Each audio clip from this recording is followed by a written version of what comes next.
Hello? Oh, sweet. Okay, finally, microphone actually working. Alright. Sorry that took a minute. I had to figure out what in the worldy was wrong with my microphone. Let's get us up here on the Twitch. So hopefully I can see everything that's going on here. It's taking a little bit more time to get prepped today than usual, but part of that might be because I ate a food I'm not supposed to eat. Okay, there we go. Got all my pages up, moving my microphone into place.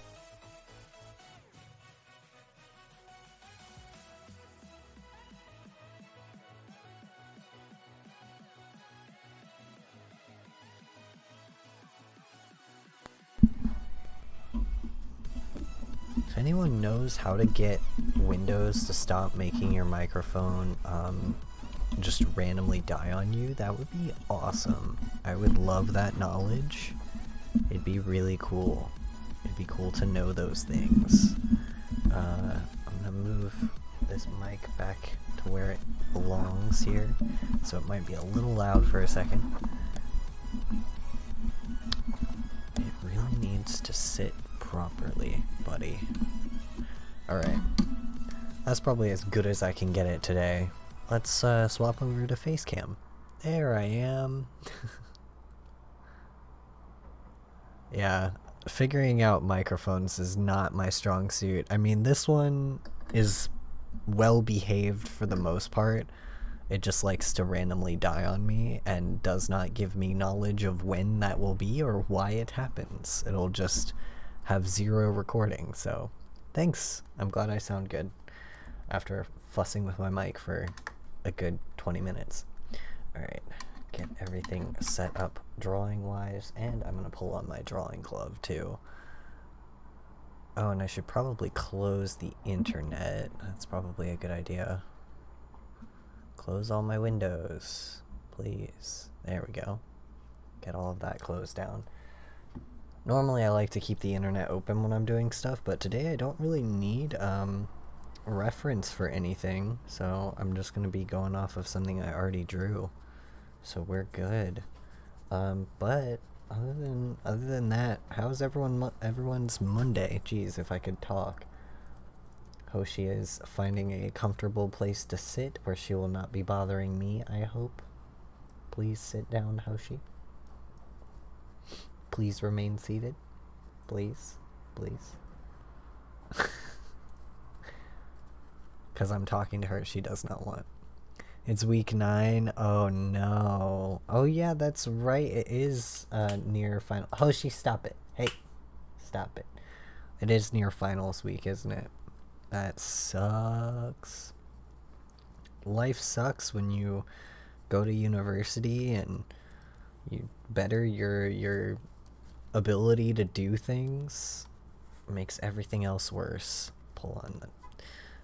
If you're wondering what I'm fussing with in the background, it's this, so that I don't break my wrist while I'm sitting here or get carpal tunnel. Yeah, week 9. Hoshi behave while dad streams challenge. Correct. Although she's normally pretty okay. She does make some noise usually, but she's normally alright.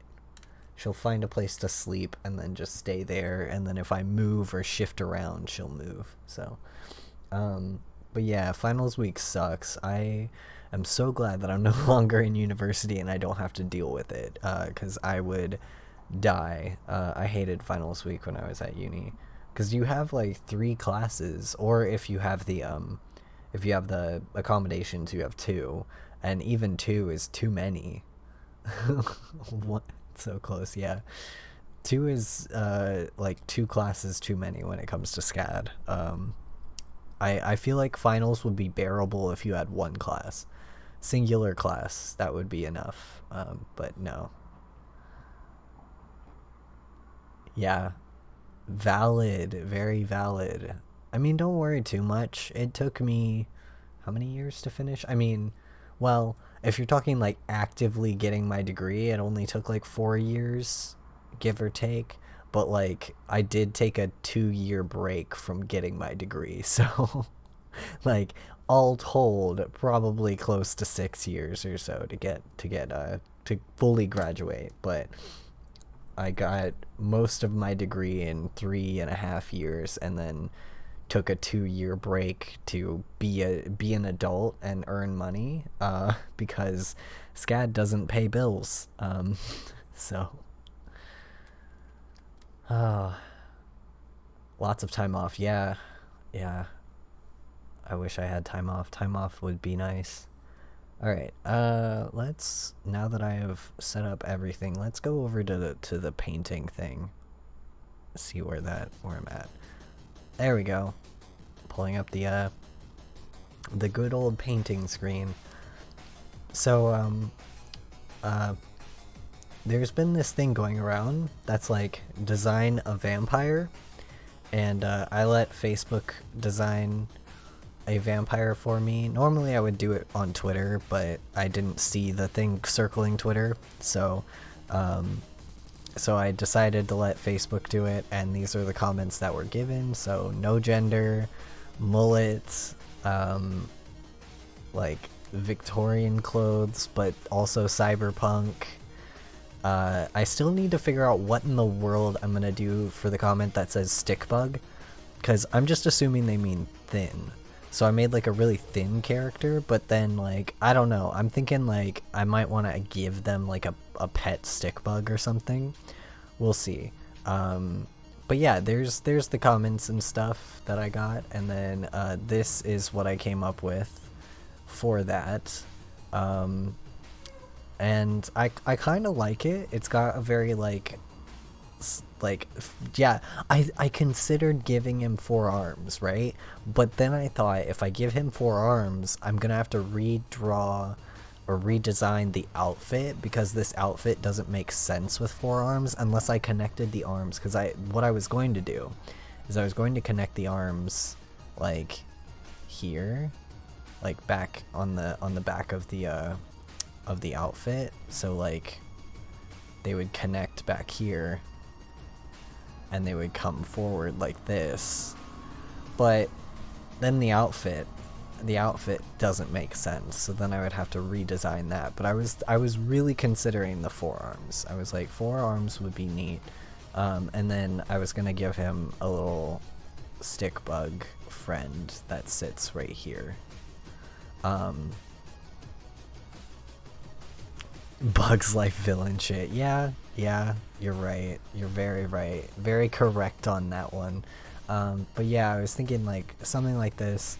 I struggled a bit with like what does stick bug mean. So I think what I'm gonna do, I'm gonna try 4 arms, and we shall see. We'll see if it makes it look okay, if I don't hate it. But first we're gonna add in our little stick bug friend, because I want him to be here. But yeah, one of the comments was even like, give them a stick bug companion. And I was like, we just today love stick bugs? I don't, sure, like I'm not gonna tell people no, but like that's a really weird thing weirdly specific thing to want me to do. I'm not gonna say no to it, but sure, like stick bug friends, I guess. But yeah, there we go. Now we've got a little stick bug friend. The way that I interpreted it to begin with was just to give the person like a pole arm, because I like the idea of like fighting with a like a stick bug character, but like fighting with an actual stick. I think that'd be neat. But then I realized like the way that this character is dressed is very Lost Boys-esque, and like I'm not sure if the pole like matches. So I don't know. We shall see. Let's see. I'm thinking if we're gonna do 2 more arms, where would I place them? I mean, on this side, it makes sense to have another arm here. But over here, it kind of messes with the concept to have another arm there. Especially with the outfit concept. I mean, because that's what matters to me on everything, is just the outfit. Pole could be a bug net. A bug net. Oh my god, that'd be so cool. Oh my god. Wait. Wait. Wait. A bug net. A bug net. I'm so happy about the Animal Crossing vibes of just having a bug net. This vampire is a bug enthusiast. Yeah, I love that. Okay, okay. This is the new the new norm here. We're going with this. All right, where's my layer with the pole arm? There it is. All right, bug net acquired. Now we need... Ooh, and like the cool thing about the bug net is the mesh from the bug net matches the mesh leggings down on the bottom. I like that a lot. Repeating patterns is a good idea. Alright, so next, maybe like I mean, I have the pose already kind of squared away, but I could do like, let me get out my arm packs and see what they look like, because I could probably just real quick like whip up an arm or two from here and then just modify it to make it fit.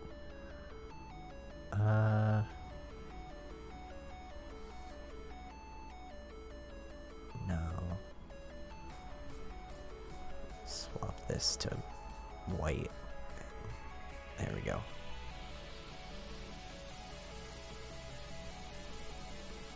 Oh, these are arm packs. So, I am lazy as all hell, right?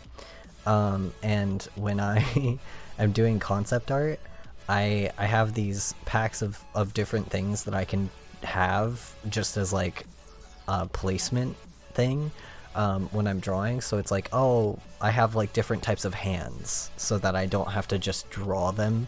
I'm still gonna paint over each one whenever I get out the things, but this is just a really simple way for me to like have poses for hands when I'm not sure what pose I want the hand to be in.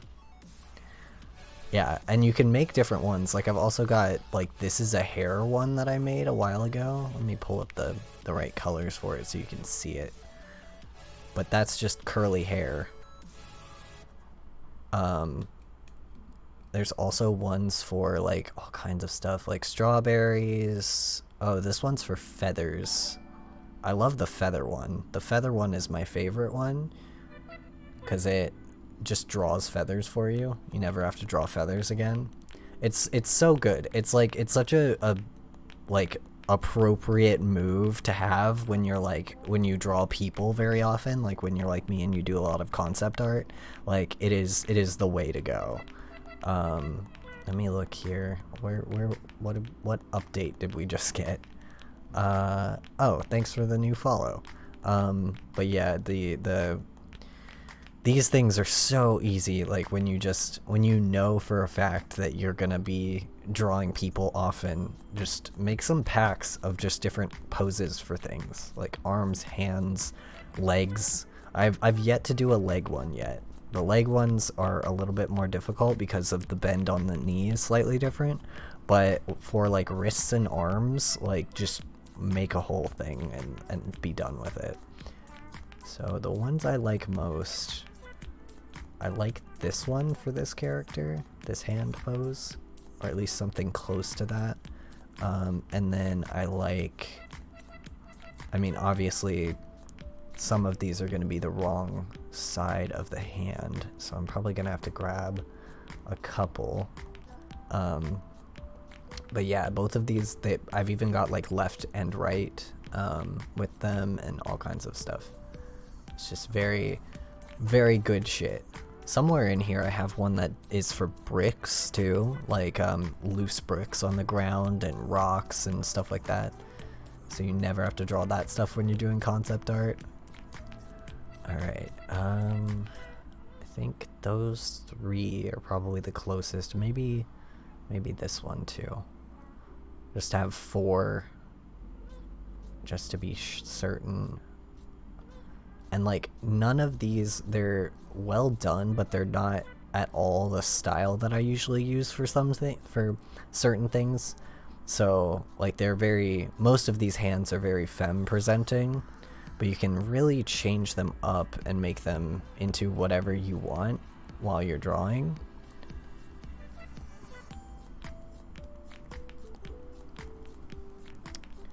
Alright, so these 4, and then I'm just gonna make them clear.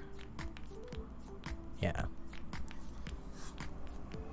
And I'm thinking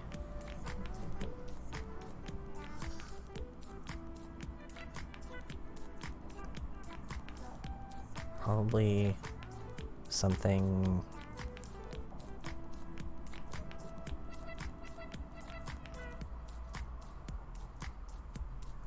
kind of like that would be neat. I mean, if I'm gonna go 4 arms with this character, I'm gonna go all out and make it spooky as all hell. Cause like, why wouldn't you?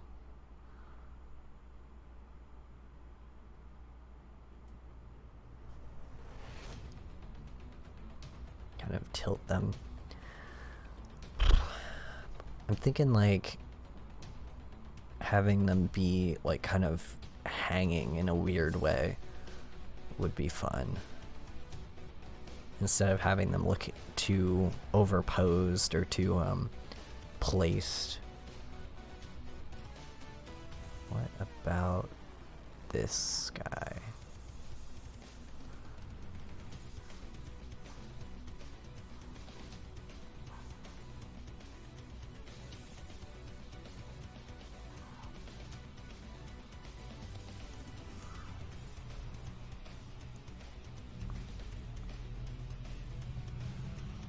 So I think this arm is probably going to be this one. Just because I like how this looks a lot. I like this hand. It's a interesting pose for a hand. Which means I need to get it to size correctly with the rest of the arms here.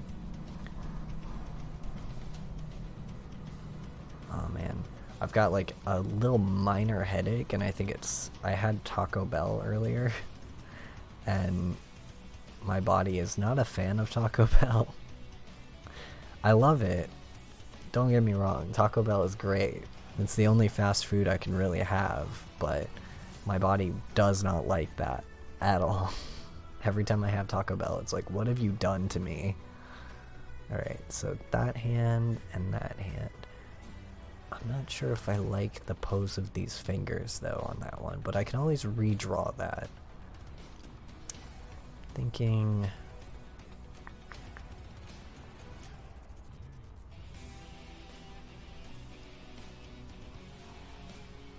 what about this?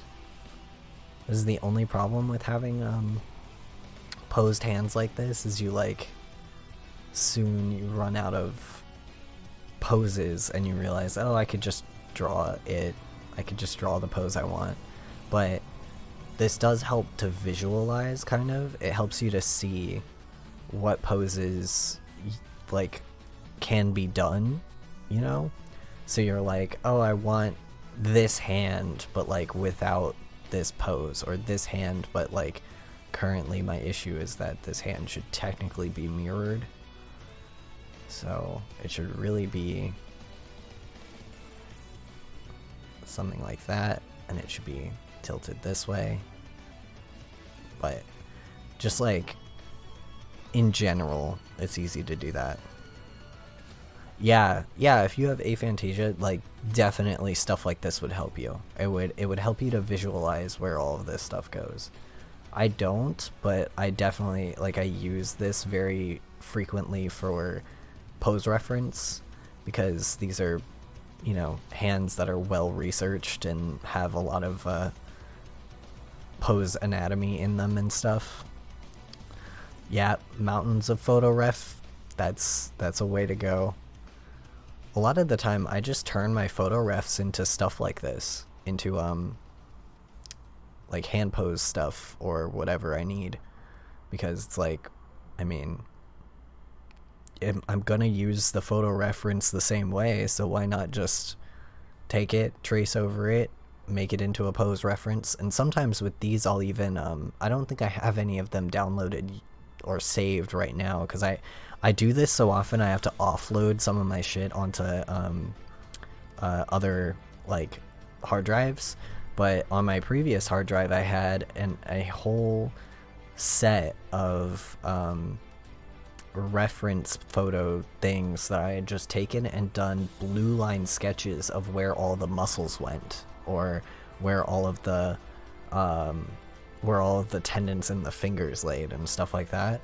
And I would just take those and then make them into things like this, little pose reference things, and then I could just pull them in and use them whenever I needed them. It's the fastest way to work, and it's the best way to work when you have Clip Studio, and Clip Studio can already do this kind of stuff. Like, it's really cool. Honestly, I should probably make some sort of tutorial on how to do this, how to make these into brushes and stuff, because I feel like it would help a lot of people. Right. There's that arm. I like that.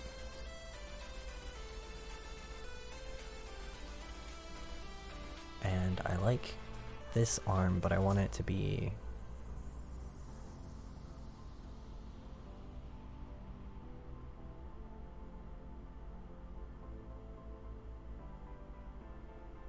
like that. Maybe even further. Yeah. Something like that.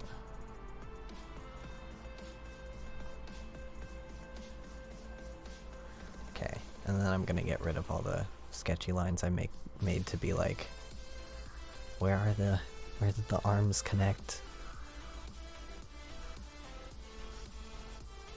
Alright, and then I can just connect these the way that they would connect to muscle. And this one.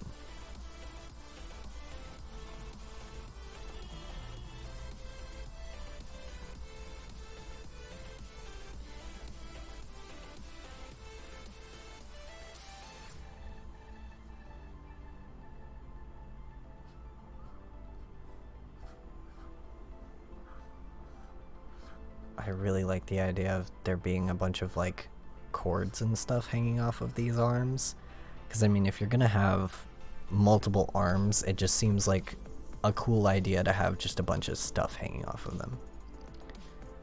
Alright, this one needs to be moved inward just a little bit, maybe smaller. Yes, exactly. Swamp strings, 100%. Chains, belts, all the belts. Very Final Fantasy, I'm thinking. Like, if I can make this incredibly Final Fantasy, I will be happy with my life. I will have succeeded. Ooh, what if? Okay, all right. So one of the prompt things was to have cyberpunk clothing. What if instead of clothing, what if the hands are cybernetic? I mean, the clothes are already pretty cyberpunk, but I'm thinking like robot hands. Robot hands is a cool idea. Because that makes sense of like why they're attached to this character in the first place, because I mean, it's supposed to be a vampire character, so there's not a lot of reason why you would have many an arm, you know? But I'm thinking like robot hands.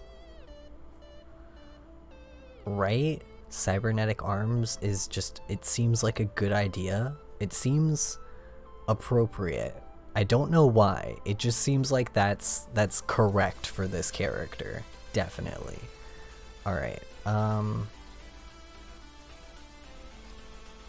Yeah, like cables and stuff. I'm thinking, I mean, they're gonna need like joints around the wrists and stuff.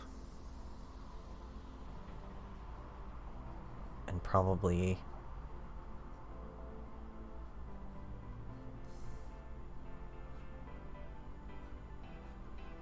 they'd probably be kind of hollow, because they'd have to be pretty light if they're going to be attached to you.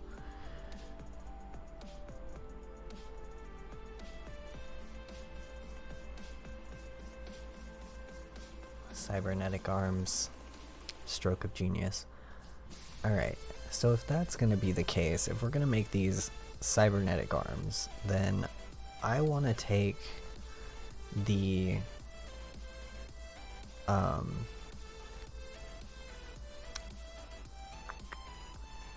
want to take our friend here, the pole, and tilt it slightly outward so that it's not obscuring the silhouette as much.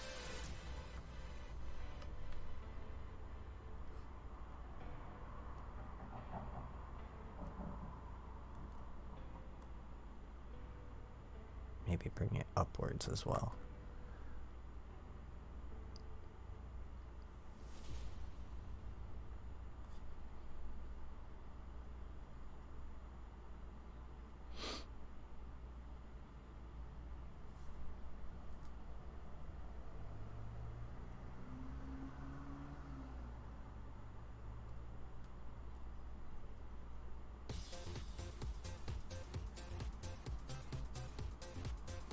Okay, there we go. A little less of the obstruction of the rest of the form.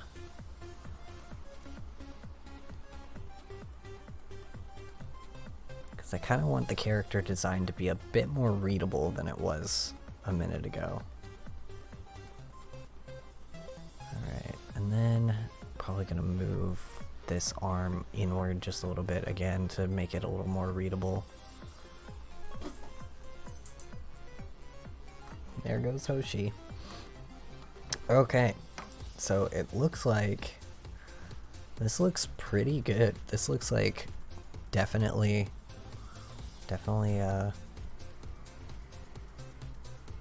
well done here. I'm thinking, what else can we add? I really liked this like fan situation here. Kind of want to add in a belt over here on this side, similar to the one over here. And maybe extend this fan bit, like this shoulder, I guess, like kind of pauldron thing, but the way I was thinking of it would be like like a very almost paper, or like not paper, but like that like sort of see-through like nylon weird stuff that you get for when people make like costume fairy wings and things like that. Like that sort of thing is what I was thinking that this shoulder bit here would be. It's mostly going to be visible when I do the color, but alright, let's see.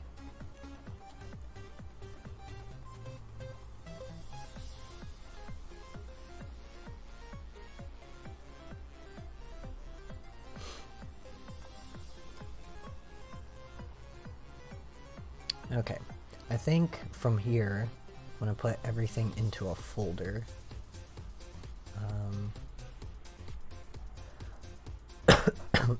God. Okay. Put everything in a folder here, and then I can draw on top of it and make it more finalized. Gosh, my throat has been bugging me. I think I just have like bad allergies that I'm not paying attention to. I should probably take my allergy meds, but I'll do that next time I take a break here. Alright, we've been live for about 40 minutes, so in about like 15-20 minutes I'll take another break and go get my allergy pills and some coffee. Okay, so we got like some pretty good start on this. I'm thinking probably a little bit more detail on these extra arms that I added, and then I'm probably gonna go in and like add in some like detail on the clothing, but it's a pretty good start. We're gonna start the way that I normally do when I'm doing like a more finalized sketch, and color the face, because that's my favorite part. Okay, so I want to use like a dark brown for my line art, I think. And by line art, I really just mean like this pencil, because I don't do line art, but I will use a textured pencil like this and go in and do some like finalization of everything. And I say I don't do line art, but like I do line art occasionally. I'm not a fan usually, especially not for sketch stuff like this. It just doesn't cohesively fit the style that I usually draw in. I feel like doing more sketchy stuff like this fits it much better. Let's go with a 5 and see how small that is. Oh, that's pretty good. That's what I want.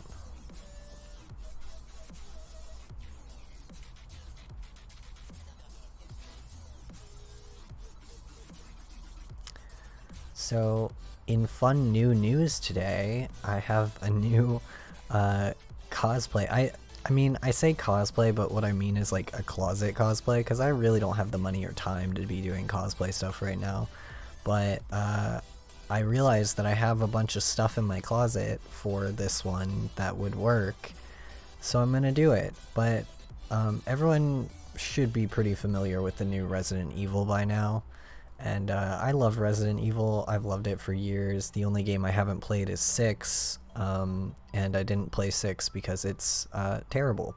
So, like, understandably, did not play Resident Evil 6. But the new game has some new characters that are cool, and everyone loves Large Vampire Mommy, and I am not a fan, usually, because I'm extremely hella gay. But I do like some of the other characters. Like, I love her daughters a lot. And by not a fan, I don't mean that I don't like her. It's more so that, like, she's not my type. So everyone being horny on main about her, I'm just sort of like, yeah, she's a cool character and I like the design, but, like, not my type. So, but love the daughters, and I also love Heisenberg. And I was really upset because usually when I get really into a series, I can find a character in there that I can cosplay pretty easily. Like, generally, I find at least somebody, even if it's like a side character, that I can do like some sort of cosplay for. But this was the first time I had seen a game series or anything that I was like, wow, there are no characters in here that I want to cosplay. And like I love her, but I don't want to do like the mask version, because I feel like if you're gonna do the mask version of Lady D, like you need to be super buff, super ripped, and you have to be thick, like, because that just, it's part of the design. Like, not that you have to be, anybody can cosplay anyone, but you know, just for me to feel comfy in doing that cosplay, like I would feel more comfy if I had a thicker body type, but I don't. So I was upset, and I was like, there's no one from the new game that I can cosplay. And then somebody on Twitter, I saw someone make art of the daughters, but as sons. And oh lord, not only am I like super happy about that art, and I'm gonna cosplay it, my type just there it is. And I was like, wow, I can't believe Resident Evil didn't make one character this time that I'm horny for. Like, I was really confused. Although I love Heisenberg, and he would probably be the closest to my type if I was talking like, you know, characters that I would get horny for. It would probably be Heisenberg, and that's about it. But like, oh lord, seeing someone like make the art of the three sisters but as men, and they're like terrible grimy bug twinks, and I'm like, yes please, there we go. If it is not a bug twink, I do not want it. And like flesh-eating bug twinks too, they're like vampiric, like that's my type. There we go, we've found my type. So I went to Joann's today because I had some errands to run, and the first thing I did was go look for some stuff to add to outfits I already own that I can easily cosplay those horrible bug twinks in. I need to get out my set of cosplay wigs again and see what I have that'll work, because I'm certain I have something for one of the sisters. I don't know if I have something that'll work for the one that I want to cosplay, which is the redhead one. Not Daniela. God, what is her name? Because Daniela is the blonde one. But there's one redhead that I wanted to cosplay because I like the outfit style of her clothes a little bit better. Because she's the one with the metal, like hunks of metal on her necklace and stuff. So I wanted to do that. But yeah, like, and I'm also usually the type that's like, gender bending characters is bad and transphobic, which like it is. Don't, like, it definitely is. Don't do that, it's bad. But also, they're hot. Yeah, like I found it on Twitter and now I can't find it, right? Like, it's really pretty, it's good art, and it was really well done, and I was like, oh, there we go. That's what I was missing all these months waiting for Resident Evil to come out. Which is odd because usually, I wouldn't say Resident Evil, there's usually someone, but usually in almost every like big video game franchise, when they make an announcement for a new game, like I usually find some character that I'm like hopelessly attracted to, and it's usually the villain. But it was like with horror games, it's even worse, because with horror games it's usually like not the actual character but what they turn into, because like Resident Evil, the biggest thing for me is like I cannot wait for this character to become a huge horrible monster creature, and that was kind of how I was with Heisenberg for a while, because he's, I know for a fact that what he turns into, and I'm here for that. But yeah, I can't wait to finally get to going around doing Resident Evil cosplay with everyone else, because I felt kind of left out and I was upset because spooky viddy game is my favorite game genre, and to be like not part of the conversation because I'm not horny for Vampire Mommy kind of sucked. Like, I love her, cool character design, awesome lore, but like I'm not horny, so I'm just not part of the like the mob of people, you know, that are like super horny for her on main, and it's just ugh. But I did see a really funny meme a little while ago that was it was her standing next to Heisenberg and like them looking at each other distastefully, and it was like, on Lady D it was like trans femmes, and on Heisenberg it was like trans masks, and I'm like, yeah, accurate, yeah. Oh man, I'm super happy though, because I love characters like Heisenberg and like Arden from Final Fantasy 15 and all of them, because I love characters that are older in age, that are men, that don't just become ugly, you know, because like that's such a common trend. And not that they stay beautiful, but that they stay true to themselves, you know, they don't like lose their identity as they age, because there's this big trend of like older men just becoming, in video games at least, they become the generic protagonist man after a while, which is a character design that I hate. It's like slightly gray dusted hair, a little bit of stubble, a military tactical uniform, and like a really terribly put together outfit that's like khakis and some military stuff and a hoodie, and like that's the way that old men look in video games in general.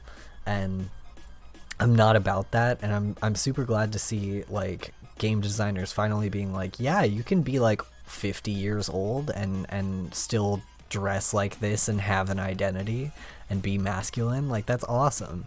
And I just love that. I love that. I'm super here for that.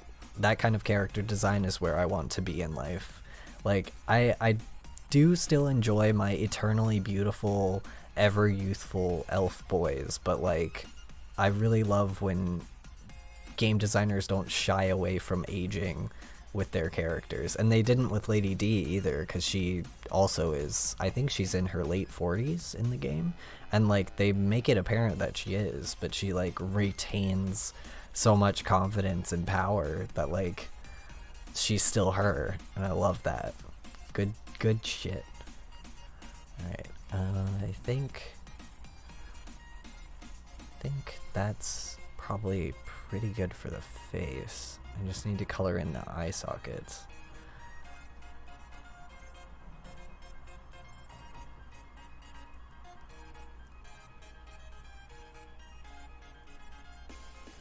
Half the reason I like this brush so much is because I can make it not go totally like dark black, and I can just color in like a slightly lighter color than the line art color. And it works really well for pieces like this where I want to tone down the color of something, but I don't want to completely color it in.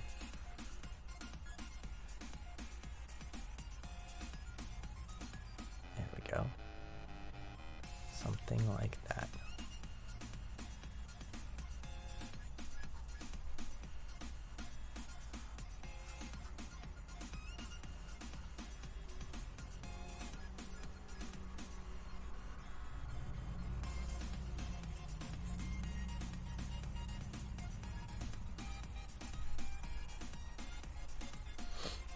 Okay.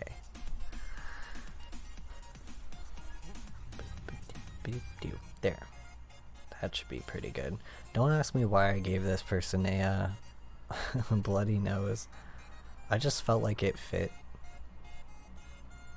I feel like this is the type of character that, like, I don't know, gets into fights a lot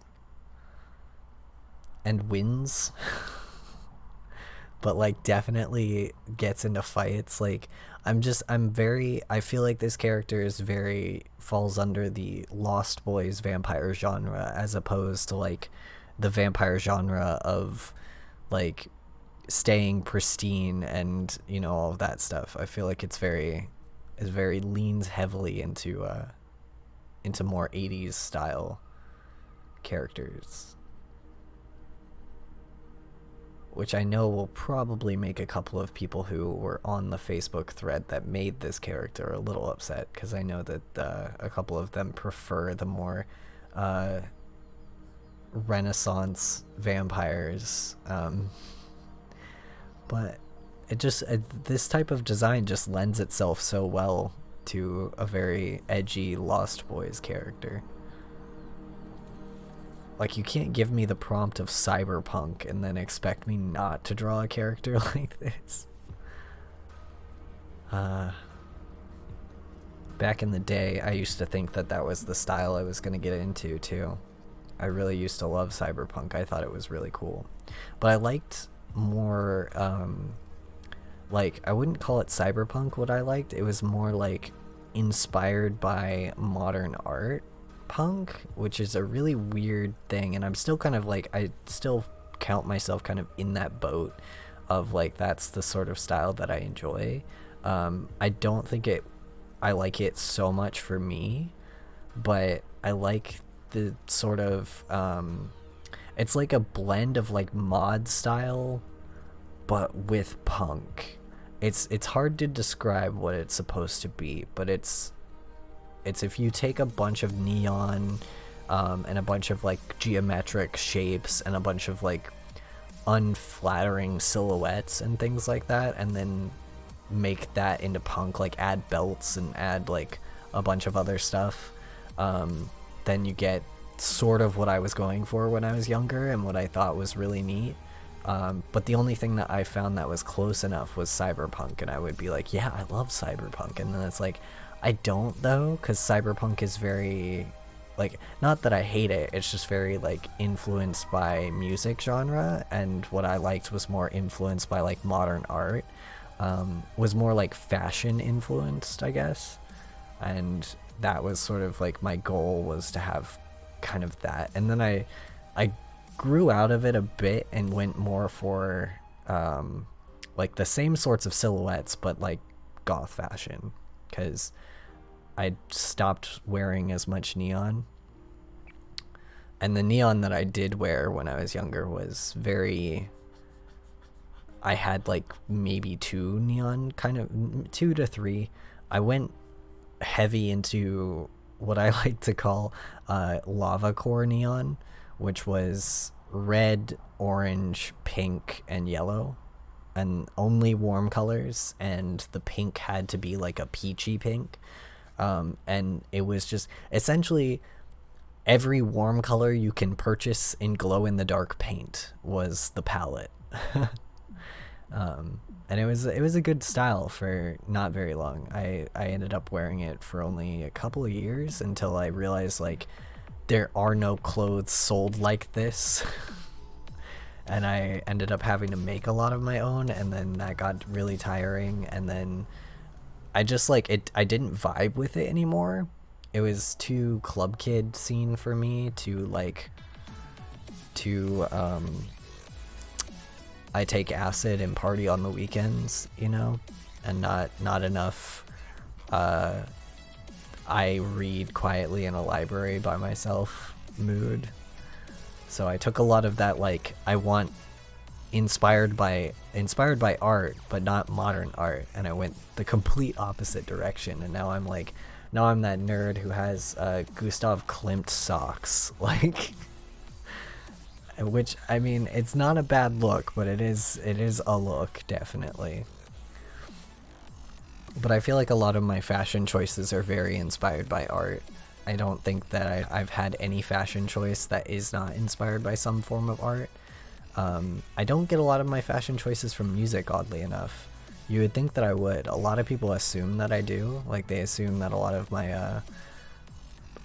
my more modern outfits, like modern goth outfits, are very inspired by music, but they're really not. They're inspired by modern art. They're inspired by like there's a couple of like fashion artists that I follow that I like, and there's a lot of movements that I've like circled around a little bit that are kind of the movements I want to go for. Like, I know when I was a teen I loved Minera, which is a Japanese movement that's like kind of gore related, and I sort of like gore but like cutesy, like Goro art is kind of similar to that, and that's kind of where, like, I like that, but then I don't like printed clothing, so I have to like kind of lean away from printed clothing. Like, I'm not a big fan of like a lot of Menhera art or outfits are very like, there's a shirt with like a a Goro like piece of art printed on it, and I'm not a big fan of like things like pieces of art being printed on a piece of clothing that I'm wearing, unless I make it. But yeah. Yeah, fashion is cool. I don't know why drawing majors talks shit about fashion. It's a really cool like thing to be into. Maybe that's just like a SCAD specific thing. I don't know. Also, I know that the fashion building at SCAD is technically like illustration didn't get their building because they gave the building to fashion first, and now illustration has its own building, but for years illustration didn't get a building. I don't know. I do know that like in sequential, when I said that a lot of my comics that I make are inspired by fashion, like I got such a dirty look from my professors. They were like, how dare you like fashion and want to draw comics? And I was like, JoJo is a thing. Like, I was so confused. And maybe they just think that you have to be JoJo's Bizarre Adventure for that to work. I don't know, but I definitely, I fall under that category of like wanting good fashion in the things that I draw. I mean, if what I'm drawing currently is not enough of evidence of that, I don't know what is. The fact that I was like, I don't know if I can add multiple arms because of the outfit. Like, obviously the outfit is the most important thing. And like, I agonized over the outfits of my characters for my comics too. Like Handbasket, while I was making the character designs for Handbasket, I was just sitting there like, what do I want them to wear? They have to wear something cool. Alright. I think that's gonna look okay. Yeah. I'm trying to do these like raccoon stripes in this thing, but I hope they look alright.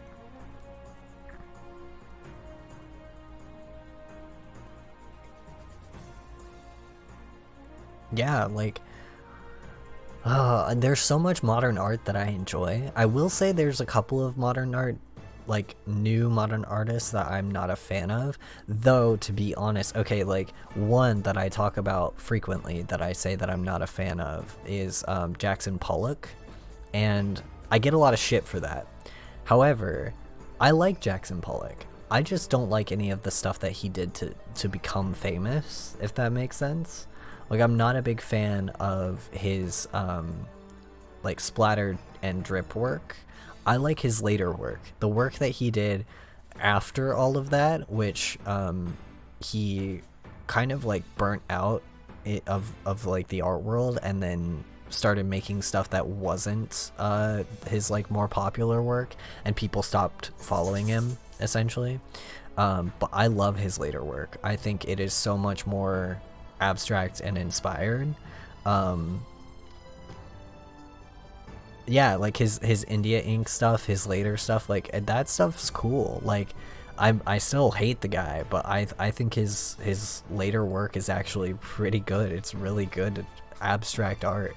And like I love abstract art, and you wouldn't think that I would. A lot of people that I talk to get the impression that I'm like a snooty like Renaissance art loving person that's like, oh, if it's not, you know, perfect figure, I don't want it. And I'm like, but my original like portfolio that I submitted to get into SCAD, to get into art school, was a lot of abstract art. Like I eventually went into like sequential art and illustration because I can actually draw people really relatively well, and I like to tell stories, and those are the two like genres of art that you can do that sort of stuff with. But when I came to SCAD, I wanted to be a painter, and I wanted to go into impressionism. So like definitely love me some abstract art. But yeah, I get a lot of flack from people because they're like, oh, how can you like that stuff and then also like, you know, Renaissance art? And it's like, it's all art. Just anything art is good. Like,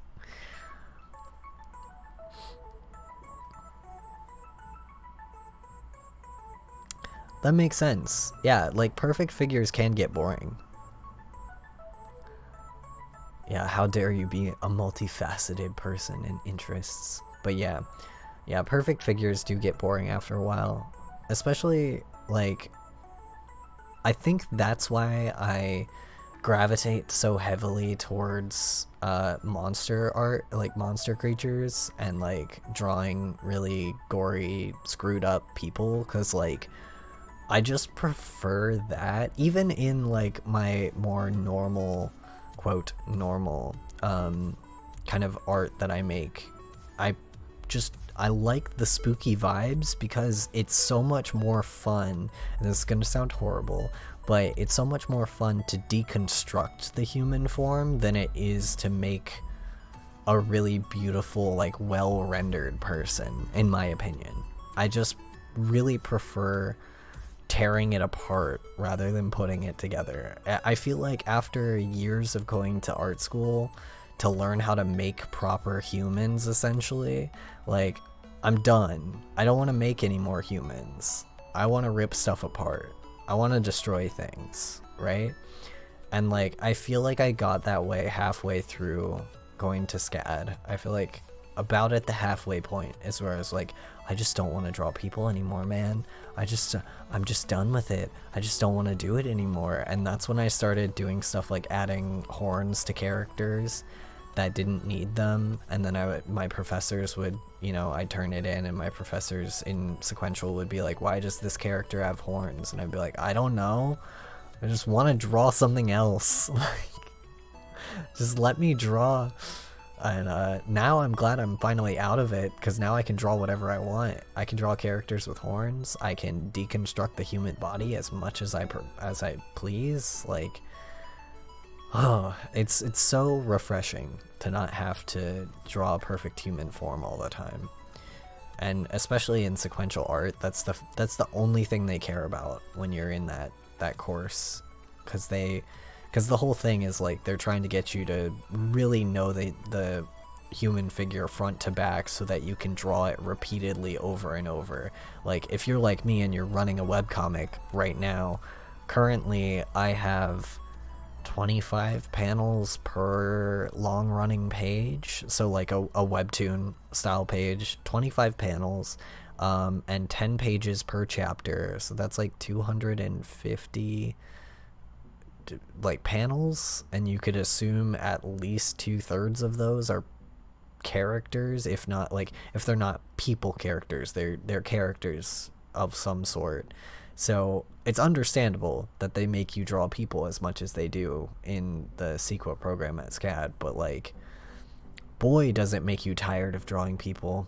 And I remember going into SCAD and being really good at drawing people, comparatively to like some of my classmates who were furry artists at the time, and who were like, I don't understand why every comic that I make has to be people, and they were really upset. And like, I remember going in and being like, psh, this is gonna be easy, I can draw people blindfolded, I'm fine with that. And then like 2 years in, they're like, I can draw people now, and I'm like, please let me draw furries. Like, I remember the moment happened when I was sitting on a friend of mine's like dorm room floor, and they were doing an assignment, and they were like, yeah, I'm doing really well, like, I'm liking how this is turning out, and the people are looking good, I finally know how to draw people. And I just went, I will do anything if you give me a commission and you let me draw your furry character, please. I need to draw someone that isn't a person. And that's how you get into furry art, my friends. That's how you become, that's how you get onto Fur Affinity, and you start making big money. I still don't draw furries all that often. I went headlong, like, I skipped over furry and went straight into monster territory, but definitely, like, you do get tired of drawing people if you go to school for comics. I can't imagine how bad it must be if you go to school for animation. I would murder somebody. I never want to be an animator. Like, can't do it. Yeah, right? Like, dorm room floors that are not your own are a magical place. They really are. They're they're the place where I've made some of my best decisions. Honestly, I think the comic that I'm currently working on was a dorm room floor thing. Not the comic itself. I've had that since I was 16, but I think the like finalizing it, fleshing it out, happened on a dorm room floor.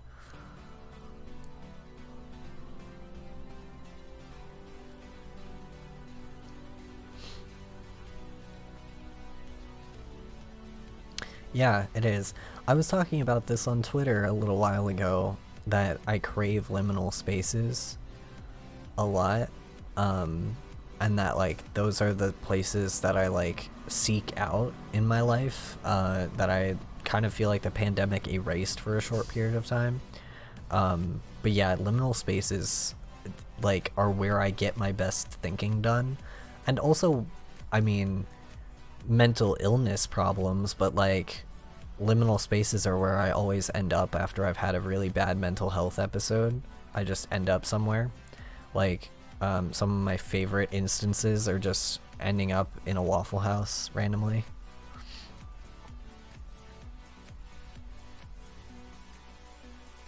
But yeah, very, very big mood. And I don't mind if you retweet it. It doesn't bother me. Even if it's like a really personal thing that I tweet, like, I wouldn't tweet it if I didn't want people to retweet it. Doesn't matter to me. But yeah, like, I always end up in like a weird place after I've had a bad episode. Like, I'll end up like hanging out in a Waffle House at 4 a.m. with a cup of coffee that I don't remember buying, and like a waitress calling me sweetie, and it's like the best moment. Like, Diner on Abercorn, yeah, definitely. Diner on Abercorn is essentially like the like quintessential "this place does not exist" vibe, right? Like, it doesn't feel like that place exists until you need it to, and then it does.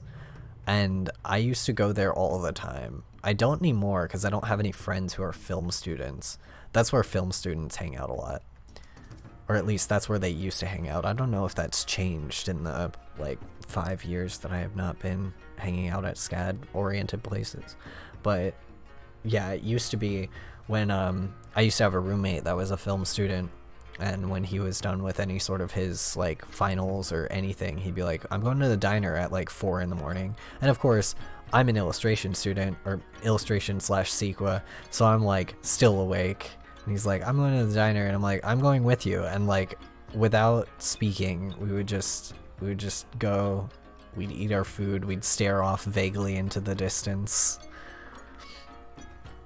Yes, okay, good. Someone to go to the diner with, perfect. Yeah, it's such a vibey place. Really, it is. It's like just the place to be when it is stupid hours and your brain doesn't work anymore. Like, it's just the place. But yeah, I used to go there all the time. I really feel for like the police in the old towns that I used to live in.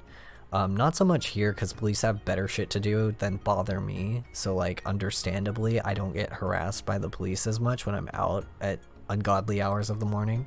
But back when I lived in a really terrible small town, I used to get harassed by the police like 24/7, because I would just go walk somewhere and I would like end up, we had a Waffle House that wasn't far from us, and I would end up standing outside of this Waffle House at stupid hours of the morning, and I used to get harassed by these police. They'd like pull me over. And I also used to be like, I used to be the kid that would like end up not really sneaking into places, but, and I still do this occasionally, and I did this at SCAD, which is hilarious, but I would end up being in a place before they closed, and they wouldn't remember that I was there, or I would be somewhere that like the employees couldn't see, so they would close the place before like I left. So I would just be somewhere for like stupid. Sometimes I got locked in and I would not show up until the next day.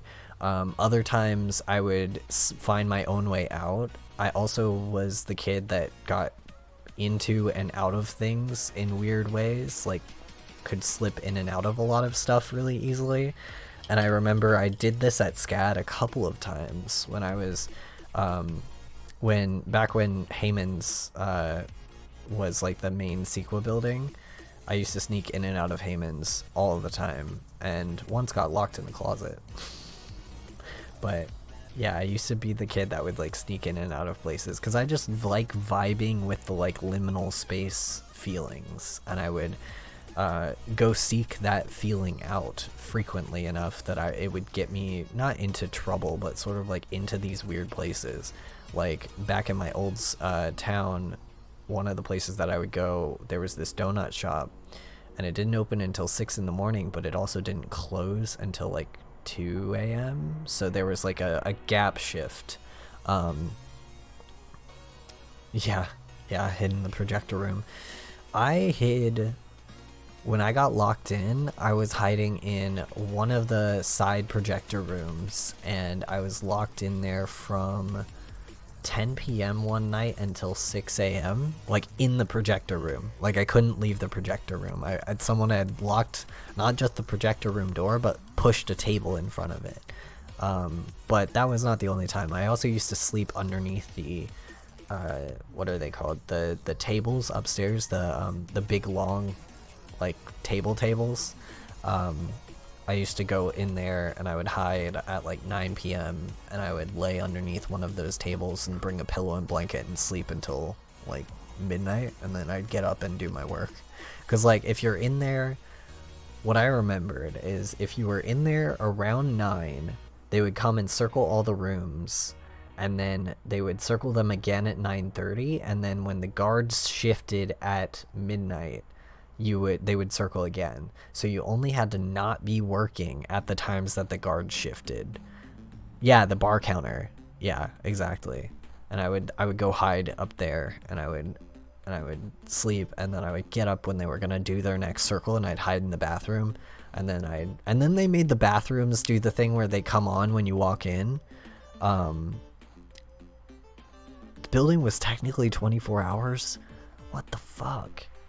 God, I remember when I went to school, it was 24 hours starting out, but then they were like, no, only close at 10, and then I remember we were really confused because it was 24 hours when they moved sequential into the building. They were like, oh, it's going to be a 24-hour building, and then they told us that they closed at 10, and we were like, we're sequential art students, sir. Like, closing at 10 is not an option for us.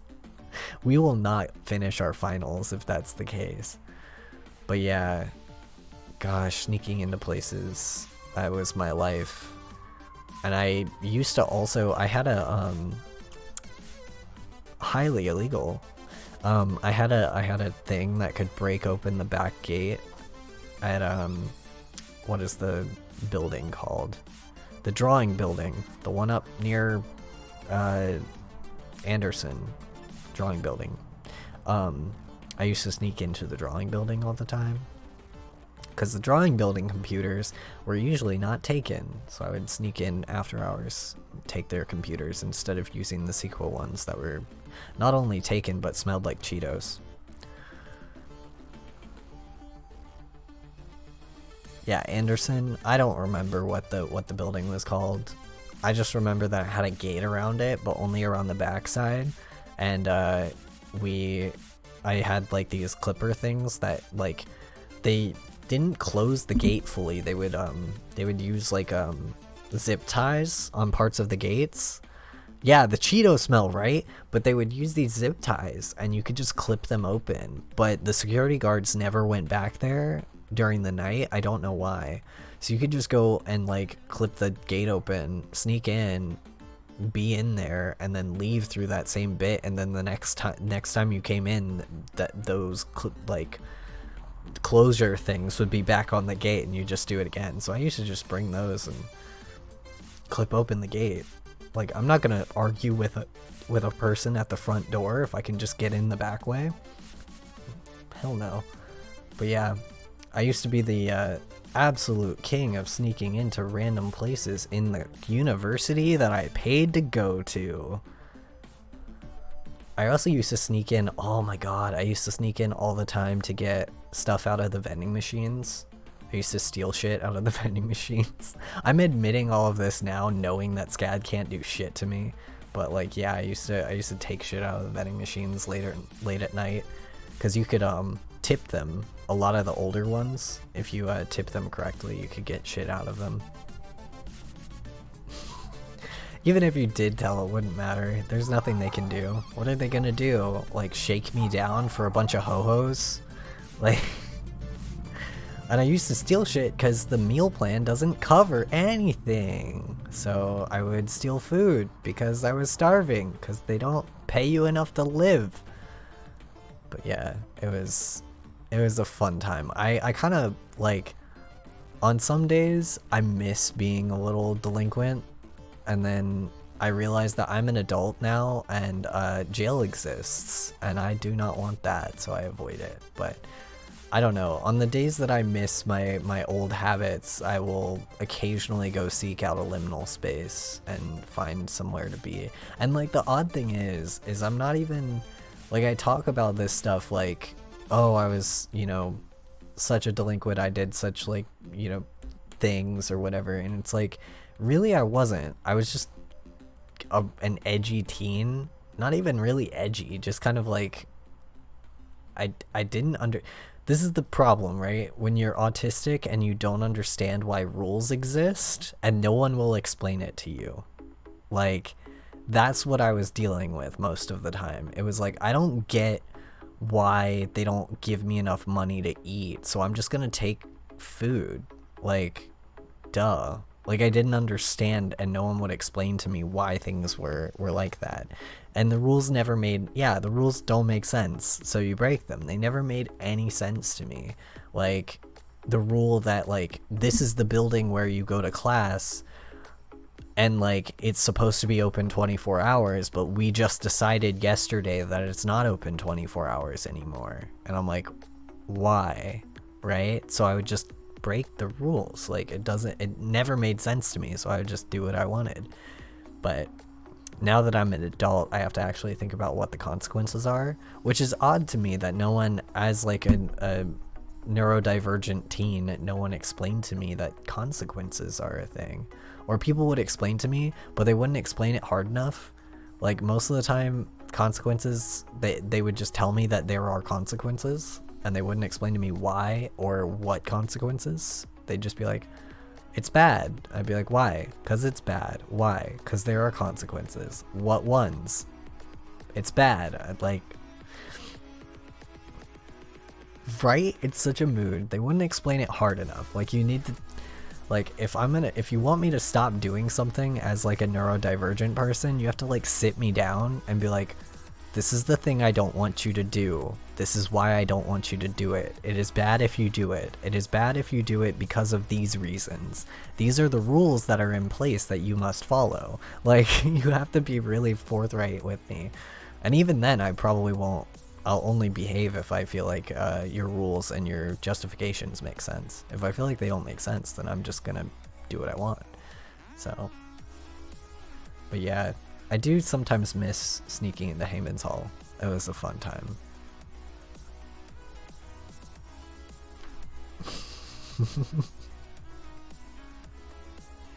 Right? Do you think I'm asking why for fun? That's such a mood. Such a mood. Such a mood. God, my other favorite thing is when people would act like you're asking why to be like smart with them. That was always a thing that would happen. People would, I'd say why, and they'd be like, oh, don't start with me or whatever, and I'm like, I'm asking you a question.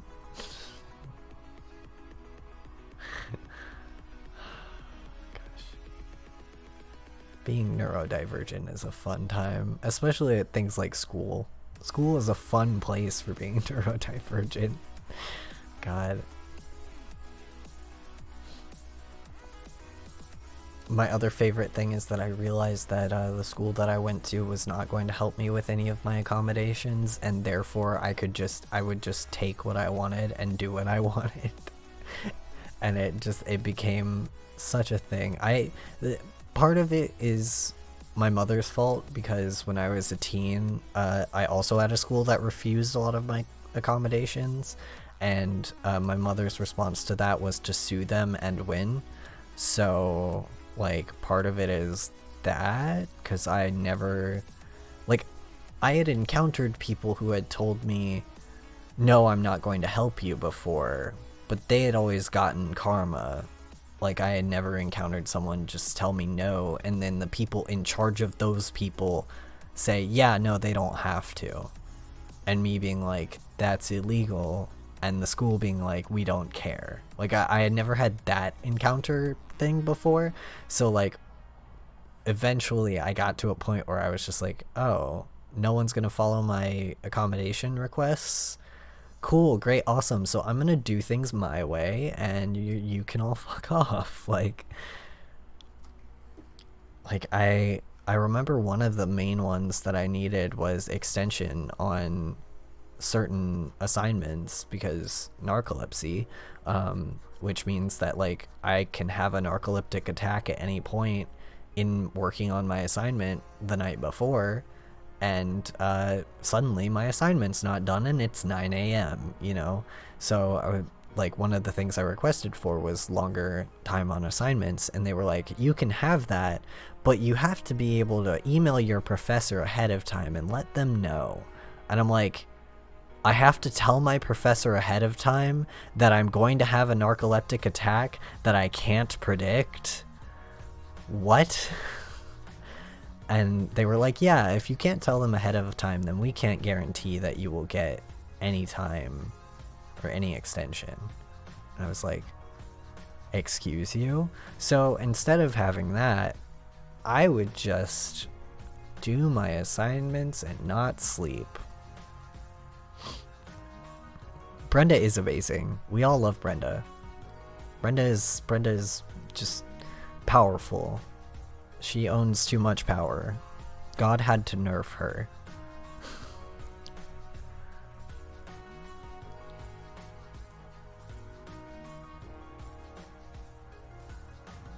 Yeah. Yep. I would do that too. I remembered when I went to, usually it wasn't the illustration or the art projects that I needed extensions for. It was a lot of the time the like writing ones, and for some reason, like, non-art professors at SCAD freaking suck.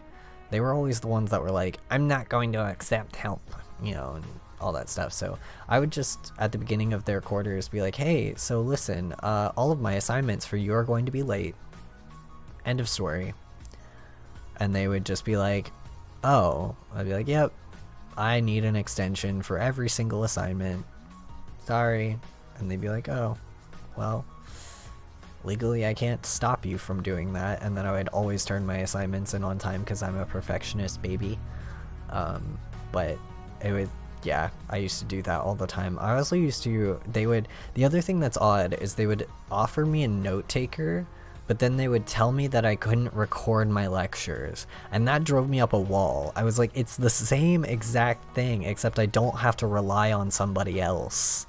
That was the only difference. I didn't want a note taker. I had done fine. Like, I was in AP classes in high school, and I did really well on all of my classes. I was in college prep. I was like, when I got to SCAD, I didn't have to take any actual like non-art classes other than electives. So like, it wasn't like, oh, I just don't want to take notes or whatever. It was like, I was fine with taking notes the way that I normally did, which was recording the lecture. But they were like, no, you need a note taker. So then they would assign me a person that I never spoke to who would hand me notes at the end of class that I would immediately throw in the garbage. Because like, I don't trust this person. 2, I don't need somebody's help. I just need to be able to record the lectures. 3, I don't understand why I'm not allowed to record the lectures. So I would record the lectures. Oh yeah, the poetry professor. She's great. I loved her.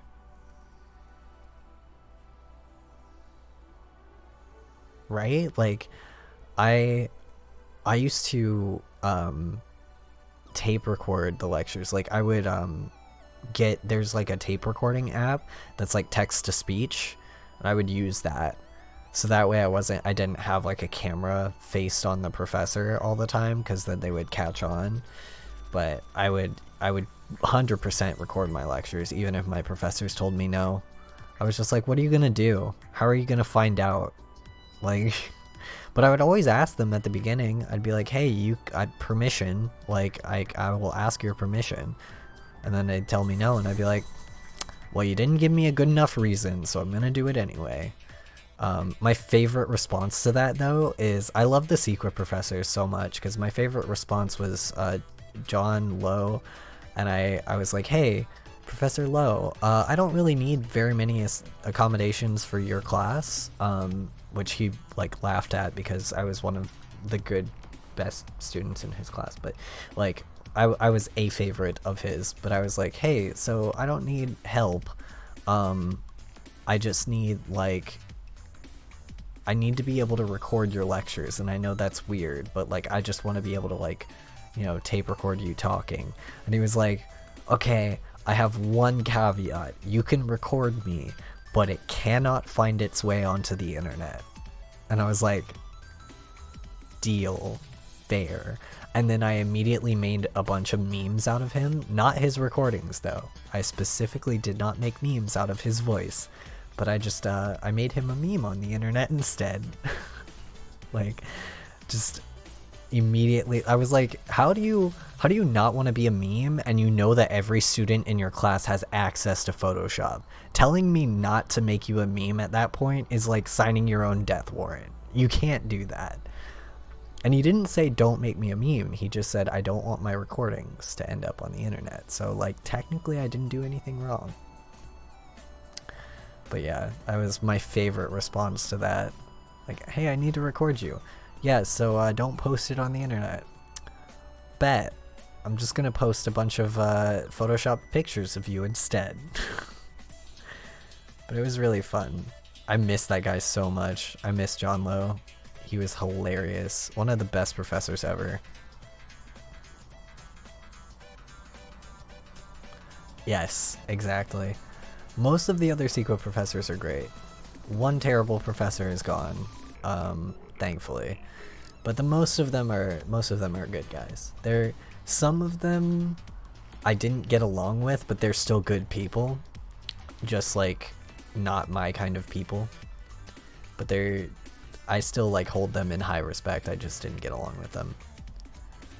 But they're all pretty good people. They're all pretty nice guys. Like, I feel like they're most recently a friend of a friend got hired, I think, to teach at SCAD, but I don't remember her name. I just know she teaches in the Sequa department now. And then there's of course like Kit Seaton. Kit is like goals. Like, oh yeah. Dove and Lowe are two of my favorite people on this planet. Dove was the reason why I did not drop out of Sequa. He was the professor that kind of like, I don't know, like believed in me, I guess, in a way that like the professors I had before him didn't.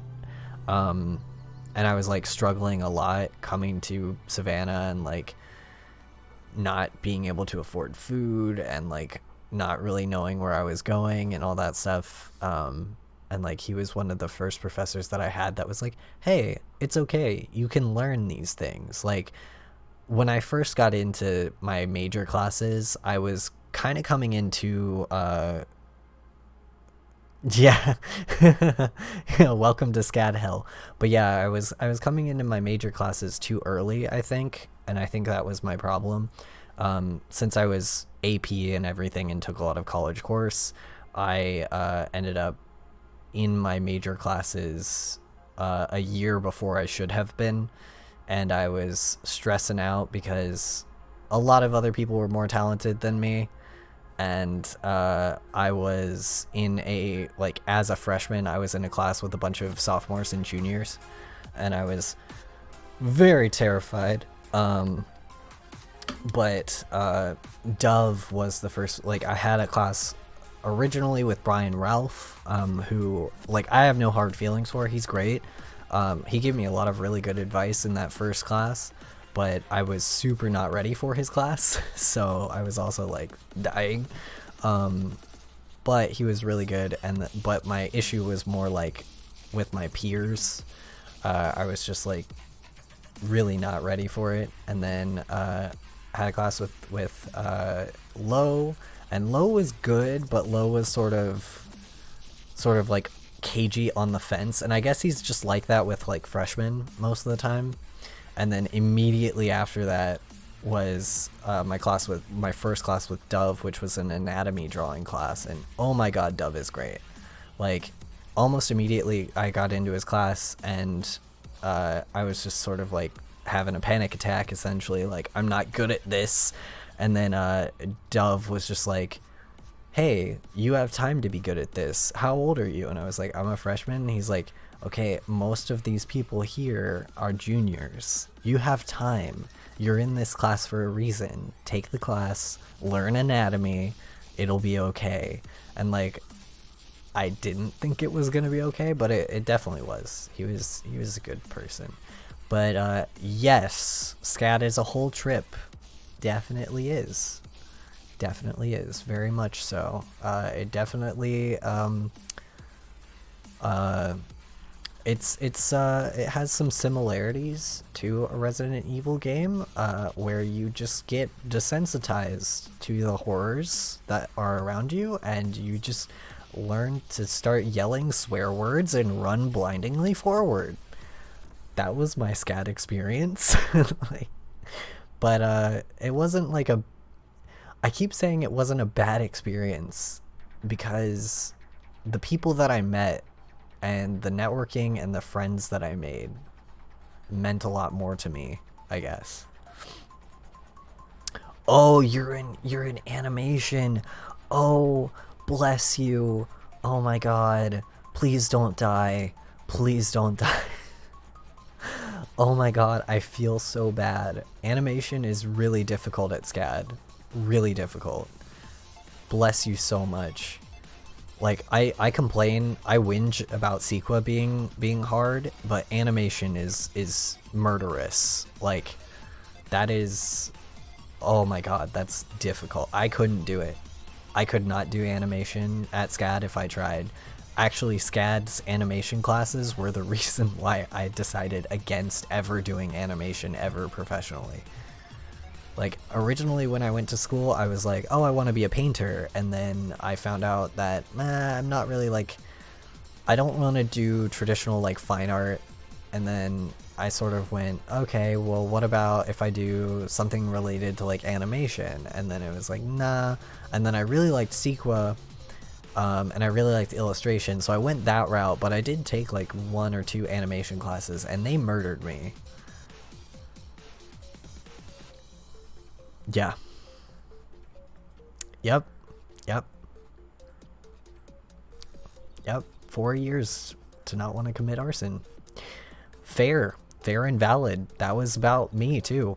It didn't, for me, it took until a month after my senior year of actually wanting to draw again. Like, I could not draw. When I went to SCAD, I took a 2-year break because life kicked me in the nuts directly, and I needed a 2-year break to get back on my feet financially. So I took a good 2 years to figure out my life and then go back to SCAD. But in that 2-year break, it took until almost getting back to SCAD. It took, like, I want to say a year and 8 months to want to draw again, and I was in my senior year. I had 1 class left when I took my 2-year break, so I had just taken sequential art portfolio, and I was about to take my final sequential art class, which was Viz 2, and oh lord, Viz 2 is a difficult class. And I ran away screaming from it. I have taken it since, but yeah, carpal tunnel is a big thing. I mean, that's why I'm wearing this bud. And I have another one. I have 3 sitting on my desk right now. Because if I don't wear a compression wrist thing while I'm drawing, I will die immediately. But thanks. Thanks for being super proud of me for finally finishing everything. Finally finishing the schooling. I'm like, I just want my diploma so that I can throw it at people who accuse me of not actually drawing my art.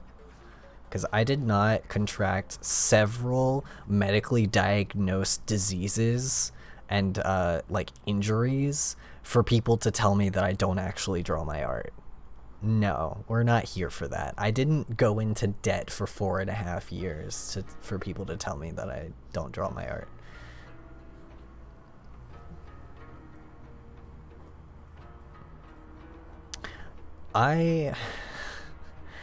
There's somebody who has followed me for a while now and who asked me for a commission for like a long time ago, who asked me for not reference, but for like examples of some character stuff that I had done. And at the time I didn't have a lot of character stuff, so I just kind of showed them some like other stuff I did, some like fan art. I had character stuff, but all of it was SCAD and all of it was like not my best work because I was up until 5 in the morning, everything. So I was like, this isn't my best work. I'll just show them my best painting work and then they can see from that what I can do. So I sent over in the email some like, I guess, fan art illustration, some other stuff, and I got, instead of getting an email back, I got ghosted, which, sure, fine, I get ghosted on commission stuff all the time, that doesn't bother me, but I got ghosted, and then, because we follow each other, and know each other, I saw on their Facebook page, bitch, how can these artists be wanting this much money for a commission when they trace all of their shit, blah blah blah. And it was like vague posty, but I knew it was about me because like we had just emailed each other that day. So like I know that you're I know you're vaguing about me, I'm not dumb. And I think they thought that I didn't follow them or something.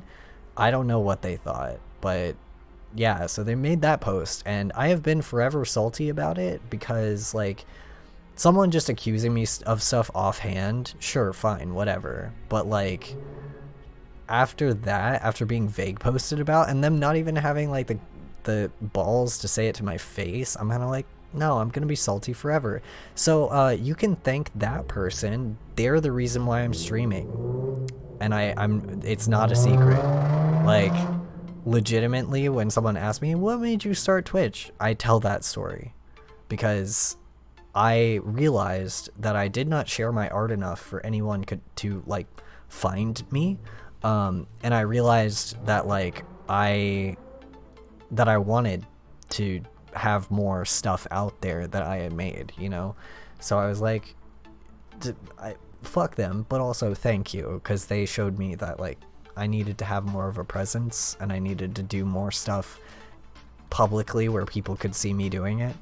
I have a tendency, I'm super introverted, so I have this tendency of like staying in my own head and not really like putting my art out there if I don't feel like it's perfect, and not showing progress. I had such a problem with that at SCAD. I did not want anyone to see an unfinished piece, and I'm slowly getting out of it now. But so, you know, they accused me of something really stupid, but also kind of got me back into actually drawing publicly again, so yeah.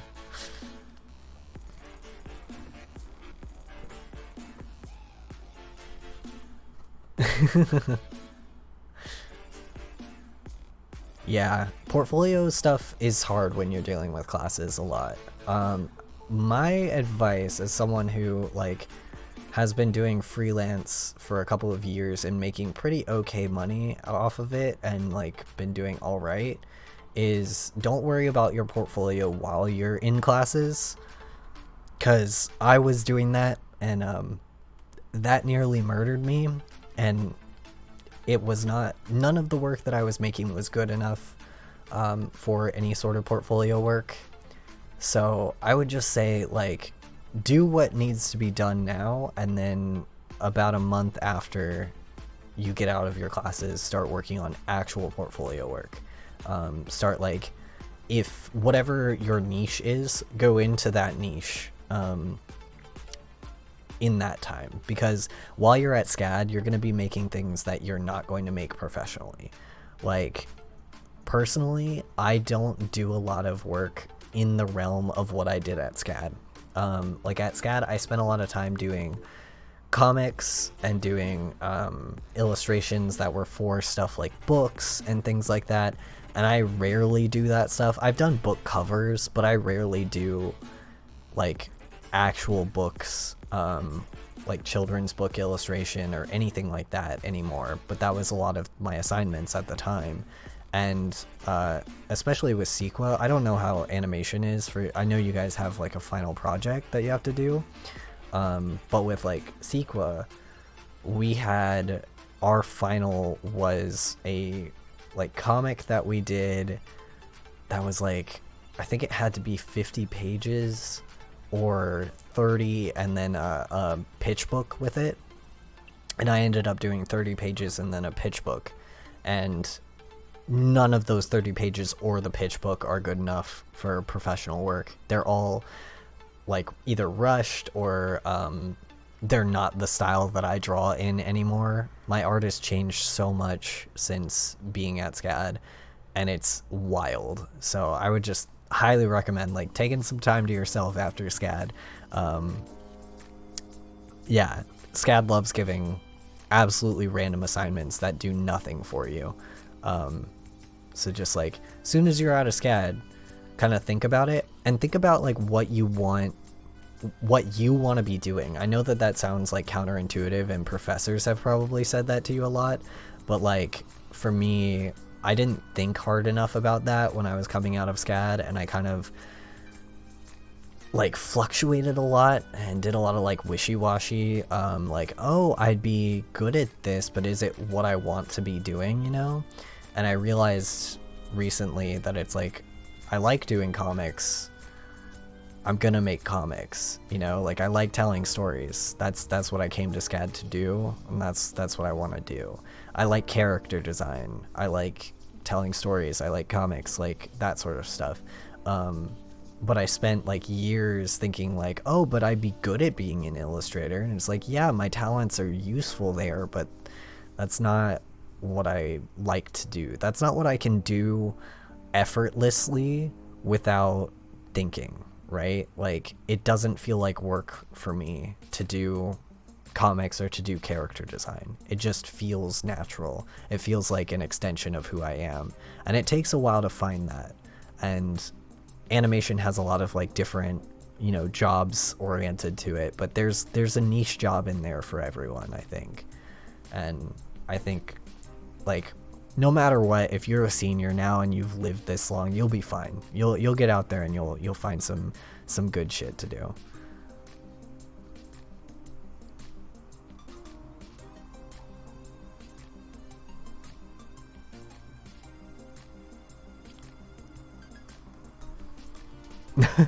It also depends on the character design class, because I took character design for sequential art, and that was hell and a half. I never want to do it again. Like, I hate character design for sequential, and the reason why is because sequential is heavily oriented towards television and animation. I don't know why, but SCAD is convinced that STYX artists want to be animators, and I don't get it. I'm very confused. I went to STYX specifically because I don't want to be an animator. Yeah, makes sense. Storyboards are fun. I like doing storyboards. But yeah, like, when I was in sequential, they would gear us towards doing storyboards. They would be like, Yeah, like your character designs are fabulous. They look amazing, but you can't animate them. And one, fuck you, you can animate whatever you want with enough willpower and grease. Like, two, I don't want to animate my character designs. That's not what they're for. Like, I was making character designs for either comics or for, I made a lot of designs that would be cool for like games. And like I've done a couple of game sprites now, and like that's sort of where I draw the line with character design, is like that's the level that I go to. But I like, all my professors would tell me, oh, these are great, but you can't animate them, and I'd be like, but I'm in sequential art. Like, yeah, SCAD does only care about the horse girls and the fashion majors. But yeah, they would like, animation was like the main thing that they treated sequential art like it was an animation pipeline a lot of the time. They would be like, if like really good money can be made if you go into television animation, and I was like, I never want to animate for TV. I also never want to make storyboards for TV. I also just don't want anything to do with television. Like, I wanted nothing to do with anything. I'm a little more lax on animation now that like game design is a thing. I'm fine with like small animations for games and doing like sprites. Sprite animations are fun, but like I outright refuse to work for television or anything like that, or movies or anything. My professors would always be like, if you would just, you know, look into animating for TV, you'd have like a pretty stable gig. And I was like, I would rather starve on the street. Like, that's how much I hate animating. Yeah, consider I don't want money. Also, consider I don't want to live in a society that revolves around money. How about that? That's extreme leftist take, but like, I would consider, I hope by the time I am a full adult and in need of it, money is not an object. Obviously that didn't come true, but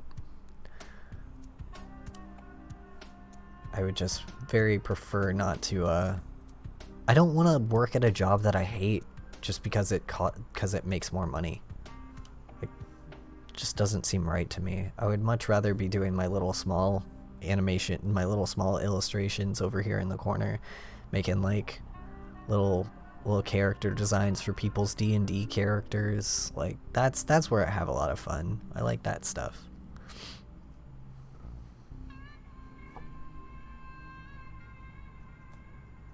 Right? Like, the thing with animation and the way that they taught it to us was, at least in Sequa, I made some designs that were really complicated, and I was told they needed to be simpler. And like, what I didn't understand is I had just finished playing video games where designs exactly like that were animated no problem, and it just didn't, it bothered me so much. Like, so it kind of drew me away from animation to hear that, and to be like, oh, your stuff would never be good for animation because it's too complicated. And I was like, but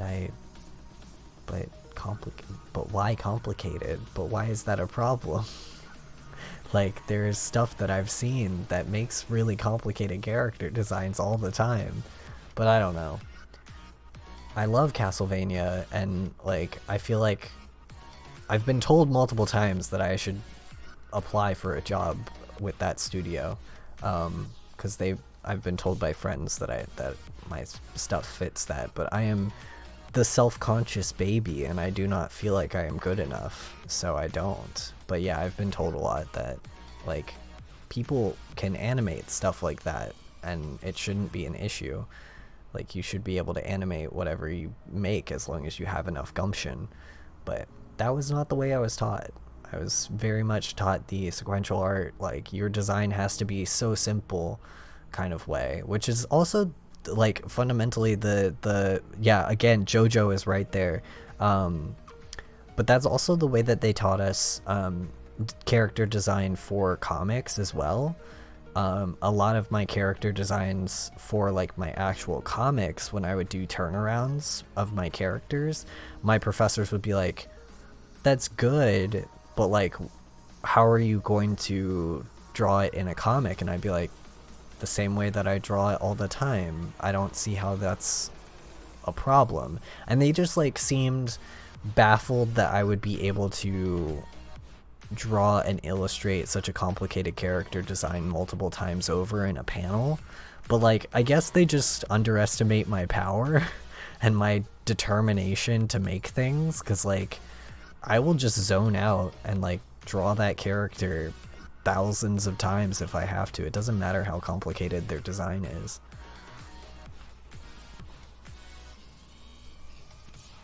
Yeah. Yeah, I mean, that is definitely probably what they meant. They probably were like, yeah, if you ever went to Nickelodeon, or if you ever went to any other studio like Disney, you would, yeah, they wouldn't accept you. But like, consider, I'm a raging gay and I do not want to work for Disney. I have never wanted to work for Disney. That has never been my goal. Like, yeah, probably big money in that, but like, not even that. I feel like Disney is the type of company that probably stiffs its animators. I don't know much about the animation industry, but that tracks to me. I don't feel like Disney is the kind of company that would be good to its team. And I don't know anyone that, see, okay, the thing that I usually like draw a line at, right, is like, if I know somebody at the studio, then it's probably all right. 'Cause I know a couple of people who have worked for oh god, Floyd studio, what is that? I know Floyd is in the name, but I forget what it's called. But I've known a couple of people who have worked there. I've known some other people who have worked for a couple of other studios that I'm not gonna mention because I don't know if they're all right with me sharing where they work. But yeah, like, if I know somebody who graduated and immediately went to work for one of those studios and like is happy there, then I usually know, like, oh, okay, like they're an all right animation studio to work for. But like, Disney, I don't know anybody who works for Disney, and I don't know anyone who is happy working for Disney if they do work there. I know people who work for who work as fill-in animators for Disney and absolutely hate their jobs, so that's a thing. But then that's also like, depends on, again, your art style and what you prefer to do. Like, knowing my friends, the people I know who work for Disney just might not like working in that style, which Disney is very strict with their style guidelines, so it makes sense. But yeah. Oh, one good thing about being like an artist and knowing people from SCAD is I know so many people have worked in so many different industries now that I can kind of like get away with. Like, I know people who know people who know somebody who works at a place, which I never thought was a thing that was going to happen, but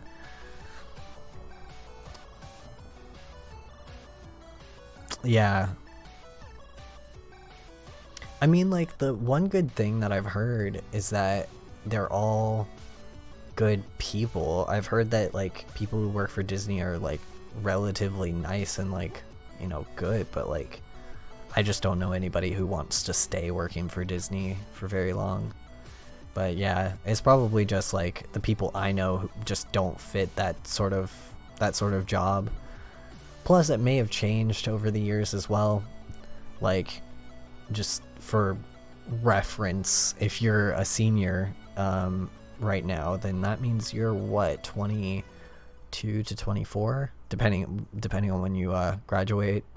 But I am 27, and my first year at SCAD was 2012.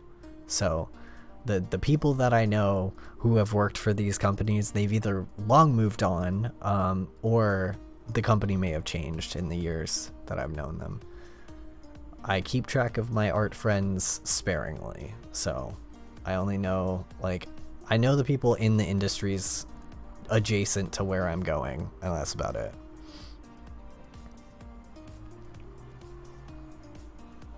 Yeah, all studios recruitment teams suck. Every single one. Like, if you go to any recruitment meeting, like if you go to SCAD's, like, what is their recruitment thing for animation? I know sequential is Editor's Day, but if you go to their recruitment things, most of their recruitment people are rude to you. Editor's Day people they're generally nice, but they're kind of like, oh god, did I? Okay, I think I may have told this story on stream before, but I'm gonna tell it again because it's very funny. So like, Editor's Day is the recruitment day for Collab Fair. Okay, cool. It's the recruitment day for sequential. So like Collab Fair for animation, or you know, whatever, for any like major that you're in. Career fair, collab fair, but yeah, we had Editor's Day, and it's sequential specific, so it's only for Sequa majors and people who are Sequa adjacent, I think. So like game design, but you're going into like storyboards for games, that sort of stuff, which is considered Sequa adjacent because you take all of your Sequa classes. But so we have that, and it comes around once a year, and it's in May, end of May. Yeah, I just had my Editor's Day a little bit. I had mine earlier because I'm an alumni. But yeah, it comes around in May. You have your Editor's Day. You meet up with editors, and like, the funniest thing happened to me. My very first Editor's Day, I was a junior. I think I entered as a sophomore one year, and I didn't fully, like, I got interviews, like, I got portfolio reviews, but I didn't get interviews. That's what happened. So my very first Editor's Day where I got an actual interview with somebody, and it was with, oh, I forget who it was. I forget what studio this was. Oh god, it was a comic studio, not one that I work for currently. So no bad mouthing anyone that I've worked for previously either. But I met up with this editor, and this guy introduces himself. We have like a good rapport going. I show him my portfolio, and he takes one look at my drawings, and he goes, "Oh, hey, so it looks like you might like read a lot of BL comics." And I was mortified. Not only did I read BL comics, at the time I was an extremely popular BL artist. That was how I made all my money through school. That was my like secret side handle, essentially. I had a special Tumblr, a side Tumblr. I don't anymore. I killed it, but I had a special side Tumblr for that kind of stuff, that I hid away from all of my school drawings, because I was told by my professors that you should never ever mix the two, ever. You should never have your professional drawings on the same, you know, Tumblr, Instagram, or whatever as your NSFW work, right? So he says this, and I die inside, and I go, yeah, I mean, maybe some, yeah. He continued reading through my work, and he was like, it just looks like, it looks good. It's really good. Like, I like the style. It's very like high gothic. Like, I like that a lot. It just looks like really familiar. Like, it seems like I've seen like this kind of art before in a BL like comic, or in a like in that realm, right? And I just go, yep. I was silent for the rest of that interview, and I did not like do anything else. I don't know if he followed me. I don't know his name, so I couldn't like, and I was like after that interview, I was like mortified, so I was not going to go look to see if he followed me, if he followed my NSFW blog. But it was wild. It was definitely wild, especially since like that was the blog I hid. That was not the blog that was connected in any way whatsoever with my actual art with anything that I posted, anything from my classes, nothing was on that blog that could have traced it back to me. The name was different, the title was different. Like I didn't even, sometimes on my like side blogs I'll have like a funny pun name, you know, and it was on Tumblr, so you can't even find it anymore. It's been killed by Tumblr algorithm. But like I was terrified. That was the worst moment of my life. And this man just so casually was like, yeah, you know, it seems like you probably draw this kind of thing. And like during these interviews, this was like back pre-corona times, so like my first editor's day, I'm standing in this room with this guy and my professor. And my professor hears this, and I just like saw, like, it was I don't know if anyone would know him, but it was Ray Goto. And Ray Goto is this teddy bear of a man. He's like the sweetest man. He's just like a bundle of laughter and happiness.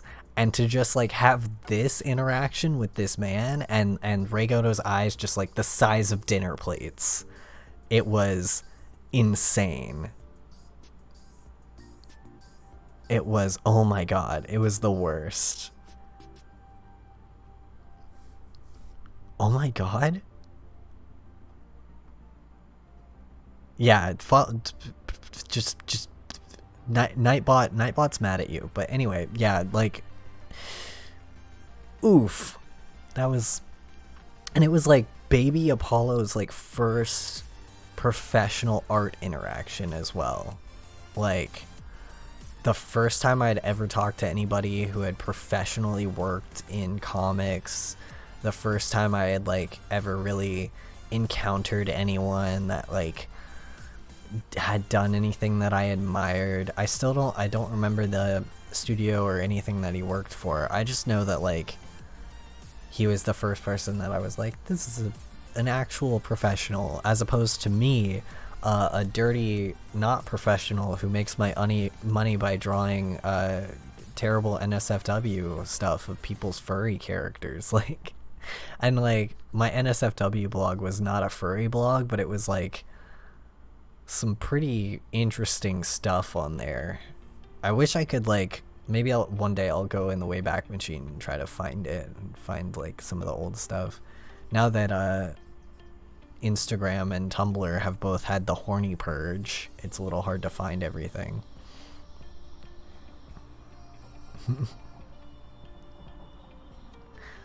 LOL. Yeah, Nightbot is rude.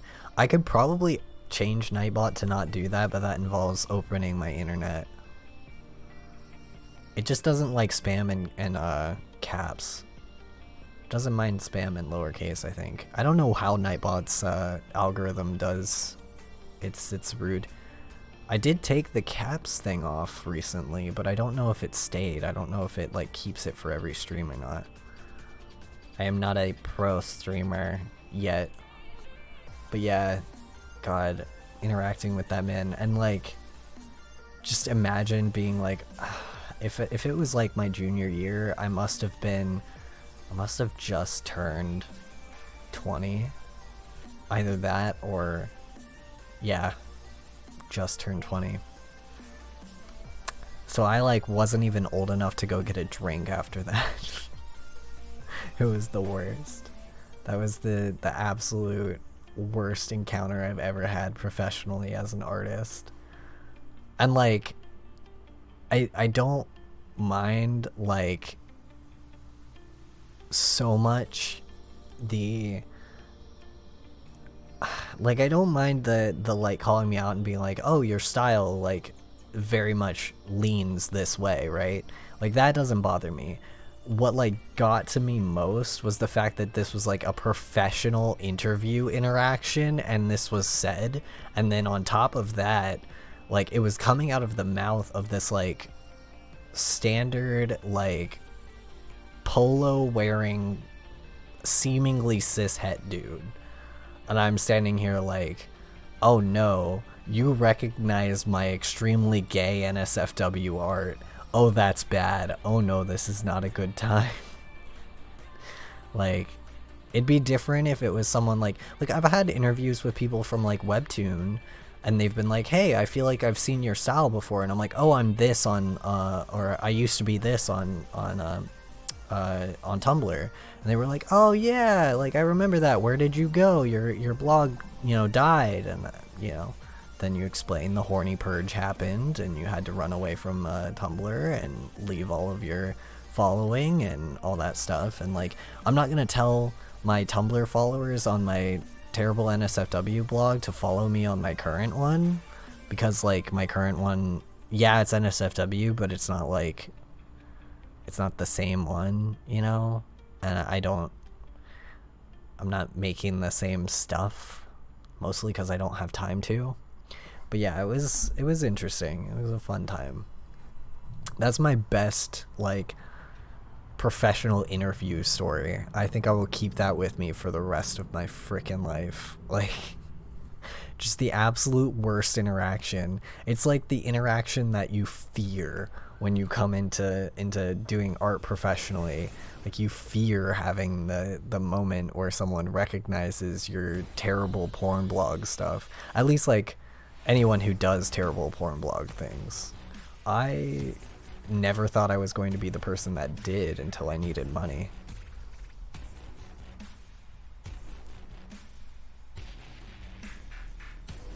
Oh my god. Oh my god, a one-night stand with a recruiter? Oh my god. That's insane. I can see how it would happen, though. I can see how it would happen. Because a lot of the time they're in town for like a certain amount of time while they're doing recruiting here in like wherever you are. Like if you're at Savannah campus, they're in Savannah for a certain amount of time. And a lot of the time, like I've had drinks with like professors at bars and shit just because I happened to be at the bar. Like that, it happens. It does happen a lot. It's really wild, but like big mood, I would get up and leave too. I'd be like, no, screw this, I'm out.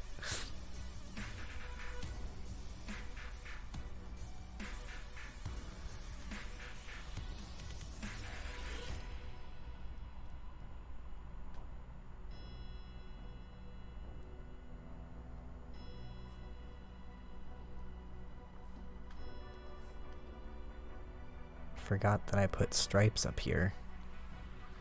That's what I get for being blind.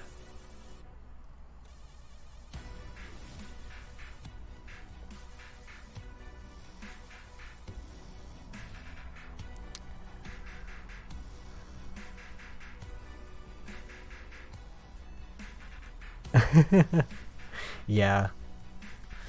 Yeah. Yeah. Mood. Yeah. That is it. Oh my god. That's wild. That's a big mood, though. I would also probably take one look at him and just leave. Thankfully, I'm glad that I'm like ace as hell, because I don't have those sorts of interactions very often. That's one upside to being ace as hell. Although I do get weird interactions of like rejecting people who are now hiring for places, because that happens a lot. Like one time I was in oh, where was I? I was somewhere, and like one of my old classmates was hiring for something, and I remember like going, it was on some social media. I remember posting like, oh yeah, me, here's like my portfolio link, all that stuff. And I remember getting a reply back that was like, hey, you never responded to me on Instagram. And I go and look at the Instagram, and it was some like weird thirsty thing that was just like, hey, like, I like your style and all that stuff. And I'm just like, oof, no. And I think the person also misgendered me, and I was like, yeah, I don't want this job that often. I don't want, I'm not, don't need that for work. I would rather freelance, thanks. Those are always the worst. Most awkward time. It's always fun being trans. Alright. Now we've got the stripes in there. I think I need to I'm trying to avoid drawing that other arm, but I think I'm gonna have to. Oof, sitting up a little bit. Let me check on everything, make sure everything's going good on the stream. Looks like it's going alright. We're about 2 hours in, so yay, 2 hours. Do a big stretch. Ooh. I knew this would take a while. Especially since I'm using this brush. This brush, for some reason, like, I like using it for, more like, I wouldn't really call them inks, but kind of like pencil inks. I like the brush, but it takes a lot out of your wrist. It's just one of those that you kind of have to, like, because it's so pressure sensitive, you have to be really careful with your wrist for it, so doing like wrist exercises off here in the corner. Beep, beep, beep. Make sure that my wrist doesn't die. Alright. I want to get done with the pencils, and then I can swap over to doing some color. I did pick out a color palette, which is going to be, where is it? This. That's the closest I've gotten with a color palette. I'm not sure if I'm going to keep it, but I kind of like the idea of like some bright neons. I need maybe a couple of more darker shades, and then these two, the red and the mauve, are really similar in tone, so I might like swap those out when I get to it. But that was just like my initial idea of just like kind of my thoughts going into it. Right.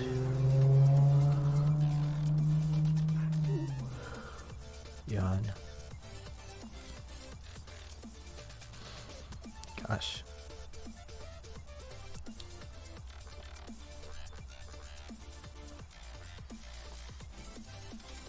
And I remember having like some really fun interactions at SCAD. I kind of miss, I miss interacting with my professors. I would say I miss my classmates, but I really don't. There's like a handful that I miss, but I really don't actually miss my classmates. I miss my friends, but to be honest, most of the friends I made at SCAD are still my friends outside of SCAD, so it's not like I lost any of them. Any of the good ones, at least. There are a couple that I lost, but for the most part, my friends are still here. But I really miss, like, interacting with my professors every day. They're just such characters, and I don't know if that you just get that way after you've, like, become a, like a professional artist for so long. Yeah, the vibes are nice. Like, I kind of miss the vibes of being in the class at 8 a.m.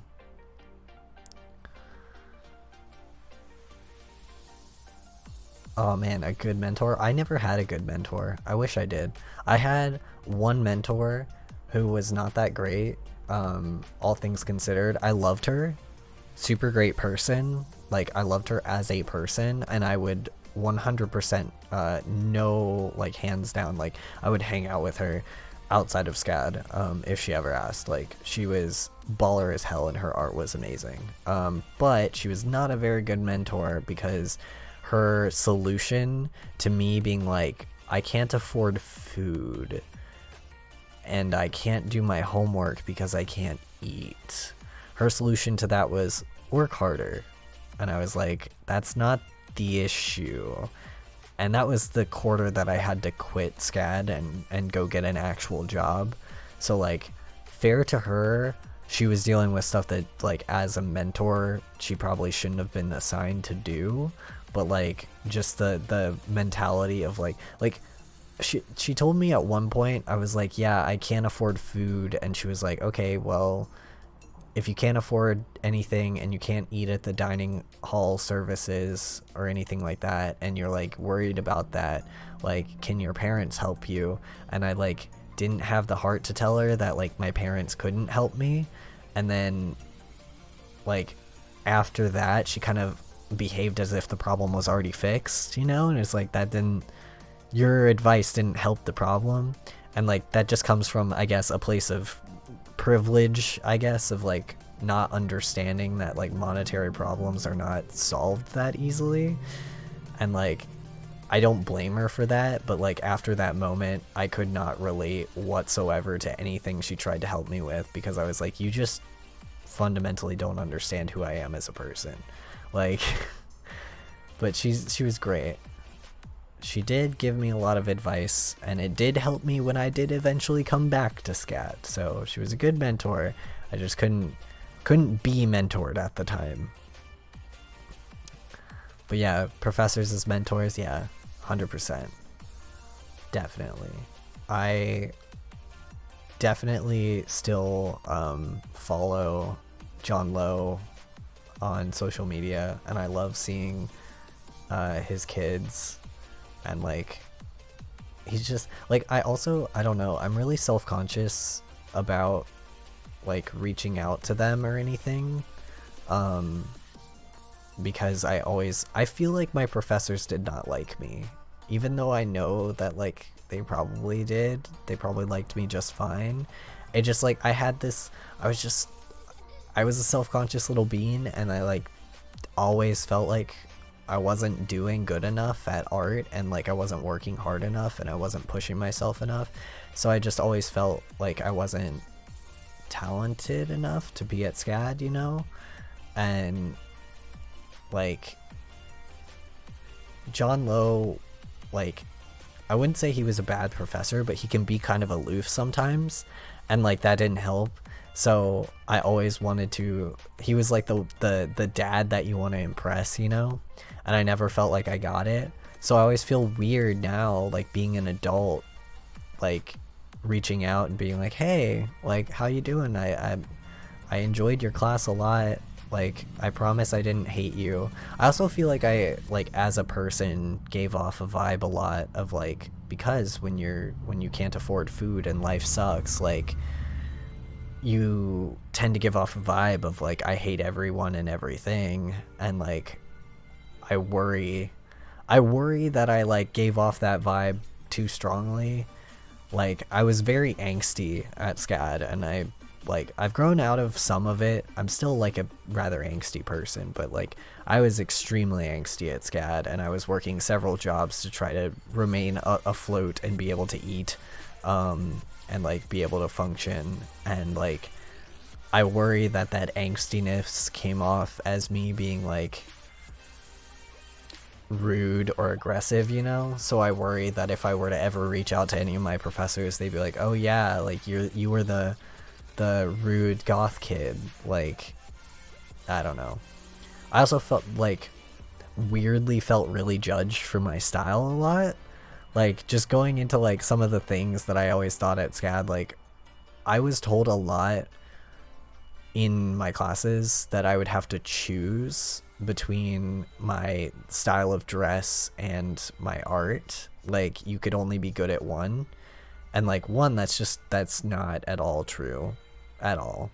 Like you don't have to choose. But I was told that so often. I was told that mostly from male professors, none of the ones that I really liked, but like it was a constant of like just a judgy vibe, because like I was hella goth and like trans and like wore makeup every day to my 8 a.m. class. Like, and if it wasn't like makeup, it was at least like smudged eyeliner and some Gerard Way bullshit. Like I would not go out of my house not dressed to the nines in something that was metal and made a lot of noise.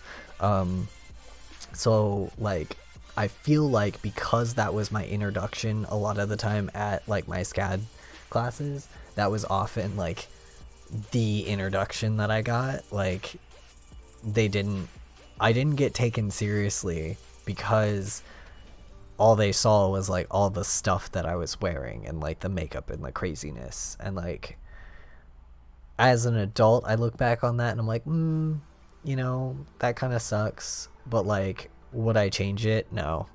Like I'm proud of the way that I looked back then, even more so like now looking back on it. I'm glad that I did that, and I'm glad that like I felt comfortable expressing myself.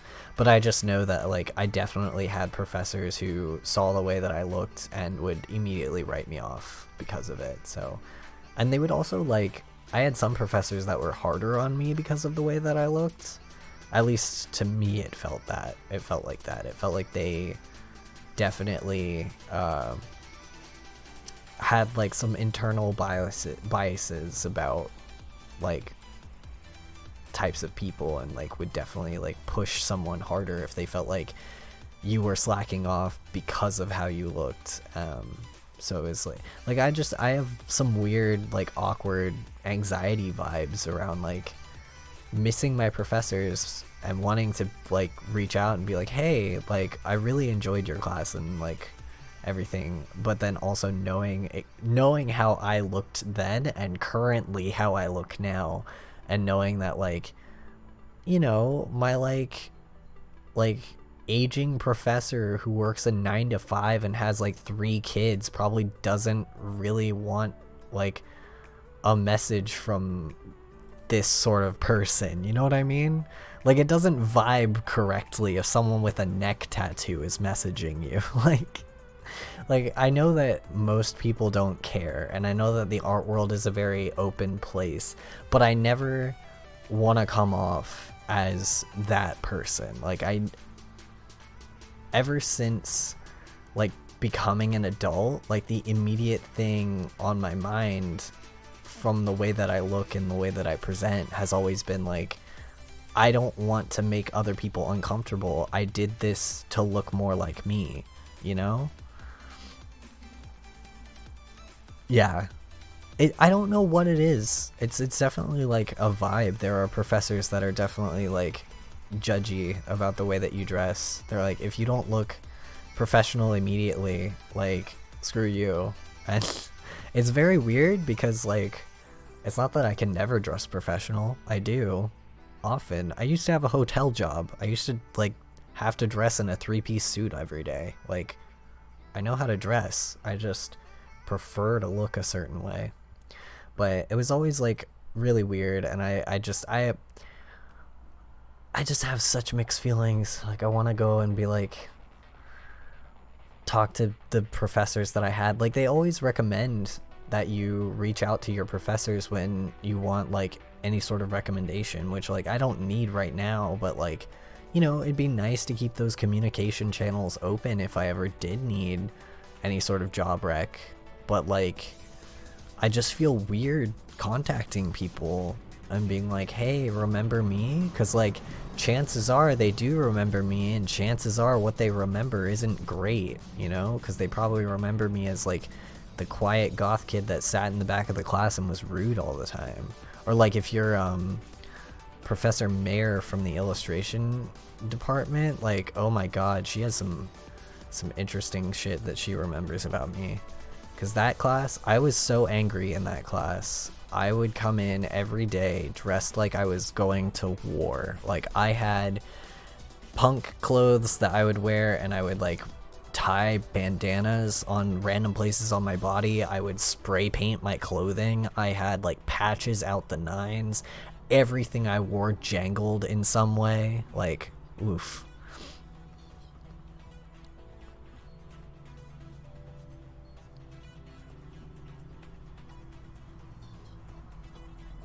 Oh yeah, Professor Mayer. I don't think she's here anymore. I don't think she's a SCAD professor anymore. She was a illustration professor at the time that I went. And she was definitely not a fan of the alternative style. She was she was like this like in her 60s little British lady, very judgy, and would not give my art its due no matter what I did because of how I looked. Every day she would tell me, well, you're gonna have to change your style sometime. And she was the reason why I looked like I did. Like I looked like I went into battle every time I went to class. So yeah, she did botanicals all the time. Yep. Like watercolor. She was a good professor. Like what she taught was really cool, but she was definitely judgy as hell. And she was like, I guess not a fan of alternative style, but like didn't want to say that, but would still like be judgy, and then she would judge your art as if like what you were wearing had any bearing on what you made, and it was really weird.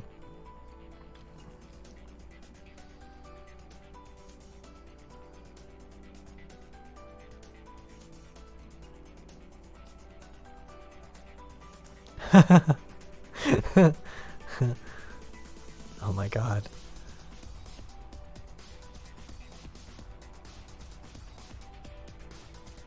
Oh yeah, Linda. Linda's, yeah, she was not the British one. She's, yeah. You are not incorrect. They were two different ladies. Mare left SCAD at some point between when you went, I think. Between your, it would have been your sophomore and junior year is when Mare left, and then Linda retired. Yeah, they both. Forrester also left. But yeah. Also, you're very correct. Animation majors do look like gremlins, 100%. They do. Sequa majors aren't much better though. Sequa majors also look like gremlins, although young Sequa majors tend to look more like weird like young Sequa majors are very alt looking, like they're very alternative, and then as they get older they just turn into gremlins, because like you can't continue with Sequa unless you eventually have your gremlin days. Like I do nowadays, after being an adult and working in the arts for a while, I have gained gremlin tendency a lot, more than I did when I was like going to school. I used to have a more refined, like, I wouldn't say my style was more refined back then, but like I definitely put more effort into it now than I do now. Now I just sort of cycle through what I have in my closet and like experiment a little bit with fashion, but I've kind of like settled into a style more. But Sequa majors are really experimental, like younger Sequa majors.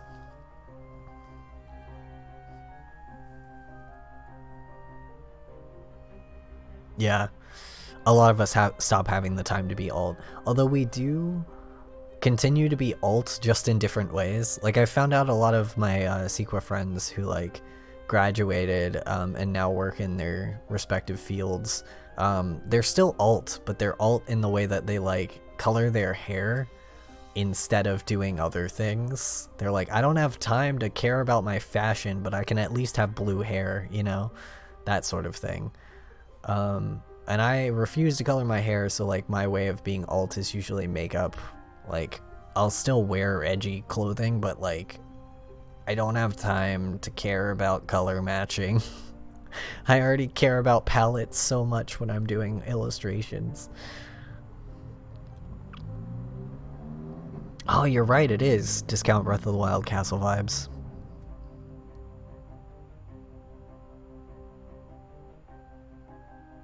Right? Like, okay, the first gremlin tendency that I picked up from SCAD was, I remember, I used to, okay, the way that I did SCAD was very odd, very different than most people. I would schedule all of my classes for 8 a.m., and 10 a.m., and, like, pretty much, you know, all the morning classes, and then I would stay up all night, and I would go to my class, and then I would sleep immediately afterwards. So that was gremlin tendency number 1.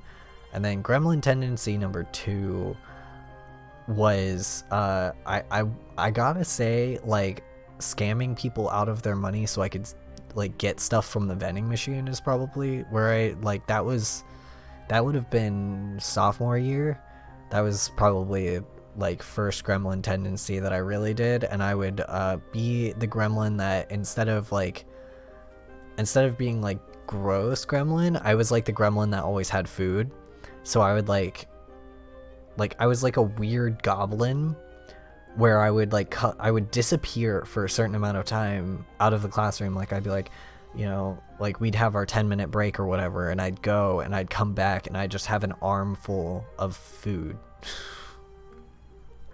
Oh, thank you for saying my hair is a pretty color. But yeah, Like, I would just have armsfuls of food all the time. I would also be the one that would, like, randomly show up with food, and my professors would get mad at me because I would have food. And I know, like, I just explained that I couldn't afford food, but the only reason that this would happen is because I would bum food off of people, and I would end up with just a lot of food. Like, sophomore year, I would go outside of... Which building is it? Is it Anderson? The one where all of the history stuff is. I think that's either Anderson or Arnold. I think that's Arnold Hall. But I would go outside of that, and there were vending machines inside, and I would go and I would stand outside and I'd be like, hey, can I bum like 50 cents for the vending machine? And most people will say yes. And then I'd just continue doing that, and I'd get $4 to $5, and I'd go and I'd spend all of that in the vending machine, and then I'd just come back with armfuls of vending machine food.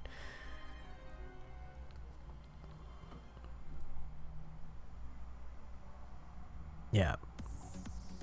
Also, I used to do, I want to say, like, my other gremlin tendency was, I used to, like, not, like, not bathe, but I used to not, like, shampoo my hair every time because shampoo was expensive.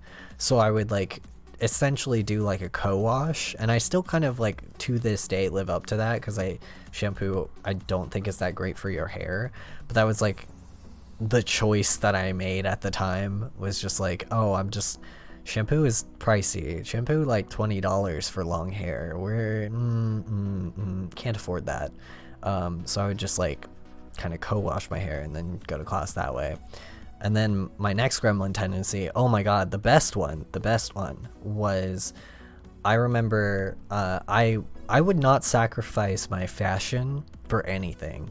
So the way that I would go to school would be, this was when I was in, like, a really bad relationship that had me up all night, every night, out drinking, which was bad. Don't do that. That's a bad thing. But I would be out getting cocktails all night, sometimes underaged, and then I would go home and it would be 2 in the morning, and I would have class at 6, and I would just, like, really quickly, like, bathe off the gross off of me, and like, kind of grunge myself up, and then just go to class, like, very grunge looking instead of, like, polished. So I kind of had two styles. Like, my gremlin tendency was adopting two aesthetics, because I came into SCAD having one, and then I slowly adopted the second one for the days when I was like, I cannot be bothered to be clean.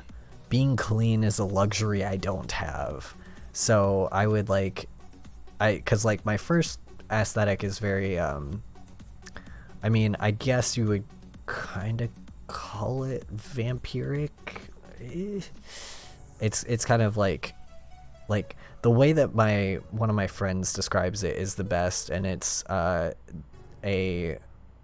school professor who got kicked out of the boys' dormitory for practicing necromancy. And I'm like, yeah, that's about right. Like, throw in some vampire vibes and you got it. So I had that aesthetic, which is kind of polished, kind of put together, a little dark academia vibes, but I had it before dark academia on Tumblr was a thing.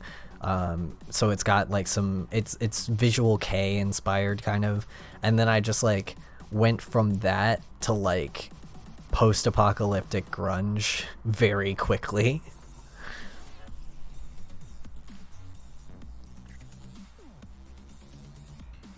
Oh, bribing teachers. Yeah, I used to do that. I also used to bring in, like, homemade stuff and, like, bribe other students with stuff. Like, when we had moments where, like, we had to work with other kids. I used to, okay, I am, like, the worst person to work with on group projects, because I either want to do all of the work or none of it. I'm neurodivergent, so, like, obviously I don't want to work with other people, so I would, like, bribe people to let me do the rest of the project. And I'd be like, please, I will tell them that you did it, I just really want to do the rest of this. I do not want you anywhere near it. You will ruin it, please, please. So I would, like, bribe people to let me finish the project my way.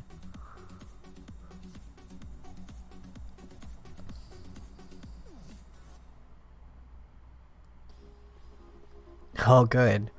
Thank you. Delete the swish friend. But yeah. God. Oh my god.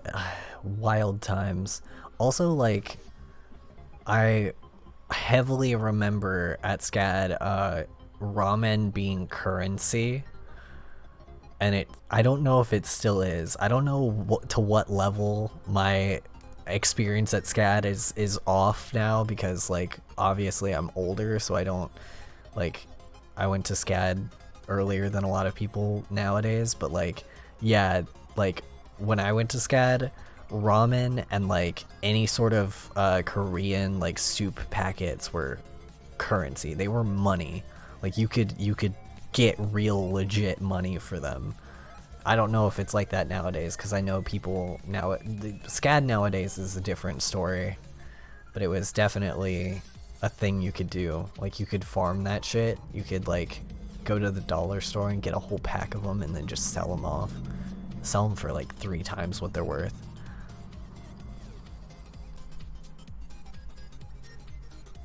Yeah, I've seen that like nowadays SCAD has become bougie, which is weird because it was already kind of like that when I was at school, but nowadays it's even more.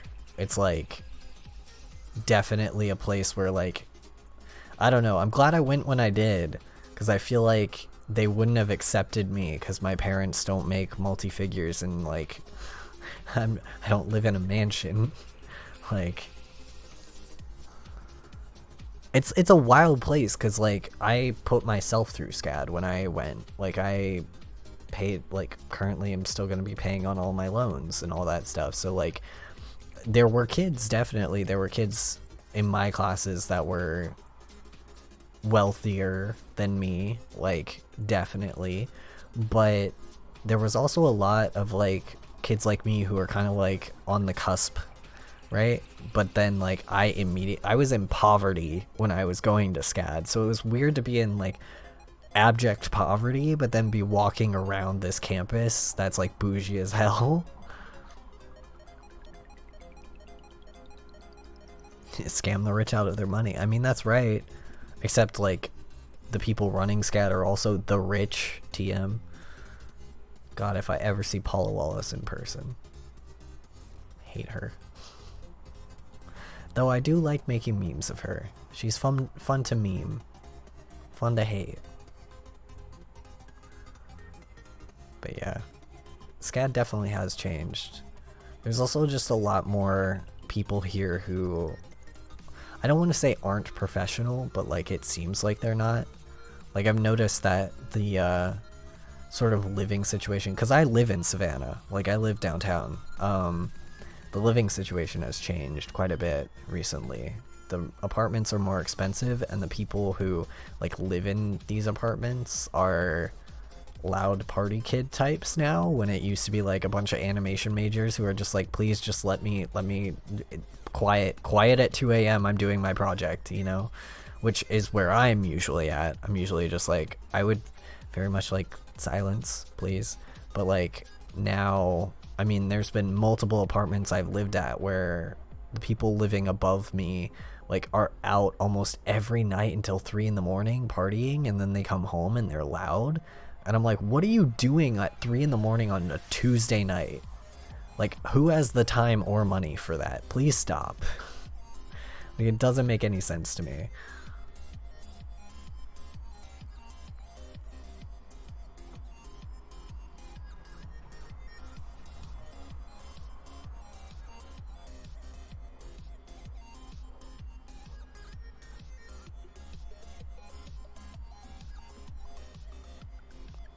Right? Like, it's finals week. Like, people should be quiet, but no.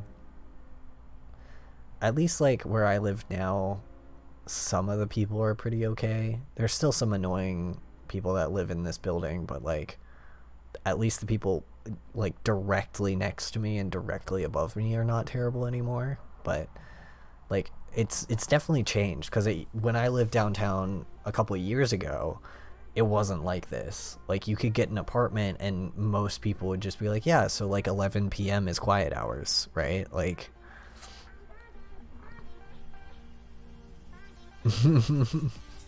Yeah, call the front office.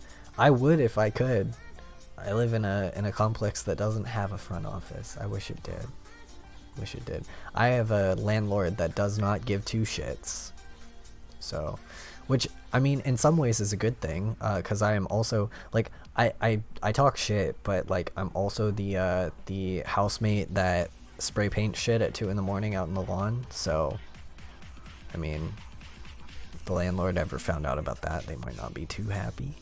So that's a thing, but, like, I don't know, I feel like people that live in the house that I live in kind of have this unspoken rule of, like, don't tell and I won't tell, because, like, also a lot of the people that live in this building smoke a lot of weed, and it's illegal in Georgia, so I'm just sort of, like, sitting here quietly, like, you ever be too loud, I will call the police.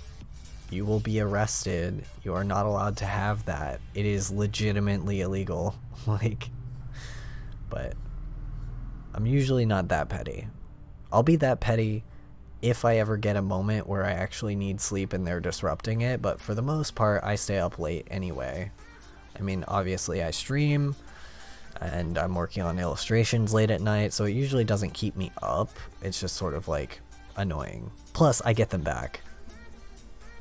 Because, like, my favorite thing to do, like, this is the way that I get back most of my housemates, and this is the reason why most of the people that live in the houses that I live in stop that shit very quickly.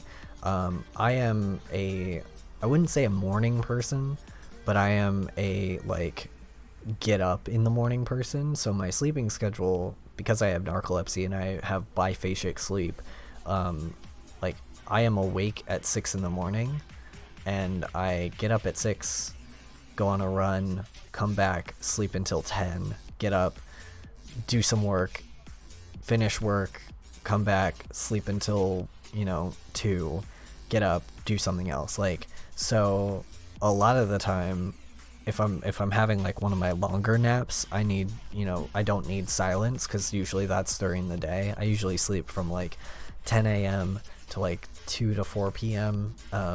For, like, a longer nap, but for, like, shorter sleeps, I don't need absolute silence. And my favorite thing to do is the people who live in this building come home at 3 something in the morning, and I get up at 5:45 and start making tea with my loud tea kettle, and then take my dog out with her loud leash, and then slam the front door. Like you can't come home at 3 in the morning on a Tuesday and expect someone to not get up at 6. So they quickly stopped being super loud when they come home at 3 in the morning. They still come home at 3 a.m., but they're not loud anymore.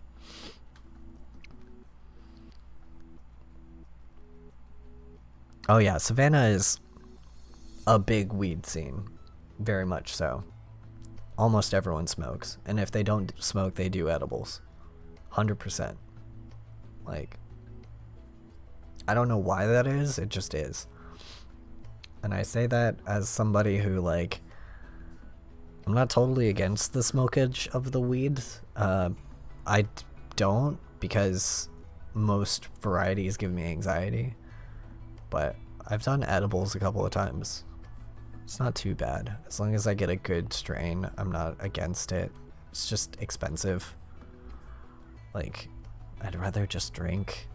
And even that, I quit drinking recently. Well, not like quit drinking, but like tapered my drinking down recently, because I realized, hey, wow, amazing. When you're not in a very bad abusive relationship, you don't need to drink. Fabulous. But yeah, I realized that, and then I was like, well, do I really need to buy a bottle of wine? Not really. So now I kind of only drink on, like, special occasion days, or days where I'm like, I could really just use one drink. And I don't know, I prefer that to smoking weed, because a lot of the time for me, the high is just super unpredictable, and it's not worth it. If I can't, like, predict how I'm gonna be for the next 12 hours, I don't have a reason to do it, because, like, I have too much shit to do. I don't have the time to be spending on a drug that may or may not knock me out for 12 hours. It's like, oh, this might make you super productive, or it might kill your brain for an unspecified amount of time. So, not for that. Although it might also affect me different because neurodivergent, and also because I most definitely have ADHD. So, and it supposedly affects ADHD sufferers different from what I've heard. Apparently if you have ADHD, it makes your anxiety worse. At least that's what people have been saying to me. They've been like, oh, you need, and like all my friends who smoke have also been saying like, oh, you need a strain that does this. And I'm like, or I could just not smoke. Like, easy solution. Yeah. Like the one time I tried a strain that went really, really bad was one of the strains that they say are really bad for ADHD. So like, yeah, I believe that. I believe that it's worse for people with ADHD. But like, I'm not gonna go around trying different strains to like find one that I like, you know?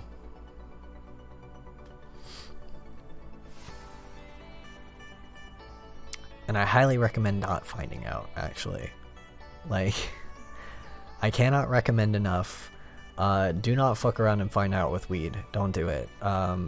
Like, I know, like, I'm weed positive. I'm not like, no one should ever smoke ever. I'm fine with other people smoking, but like, people with ADHD and with anxiety disorders, like, I cannot recommend enough. Do not try it unless you feel like 100% safe and you're cool with finding out what the side effects are and you're prepared for them. Because like, I was prepared. I had friends who had, you know, smoked for years and knew what to look for and everything, and I still had a really bad panic attack. So it's not worth trying, and like, that's the reason why I'm in the boat that I'm in, where I'm like, it is not worth trying over and over to find a strain that works for me. Like, I would prefer to just drink. Like, I don't want to have to try multiple times. I don't want the risk of that outcome again.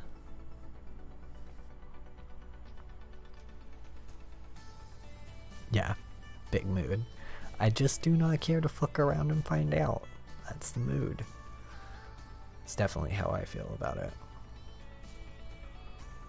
Alright.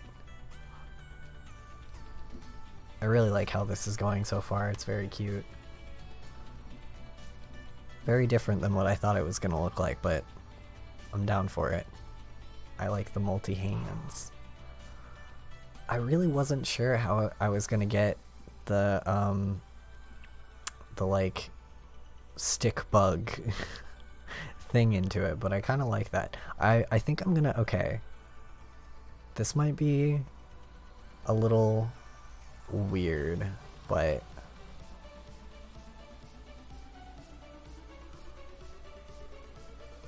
I think I'm trying to think of like a good title. I mean,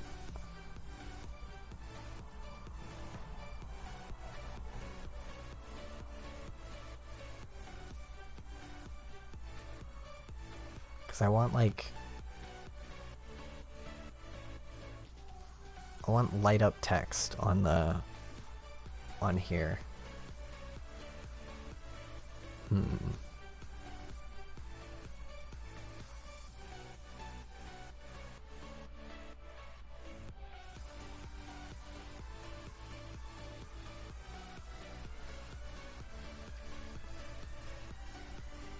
Okay, I think what I want is like,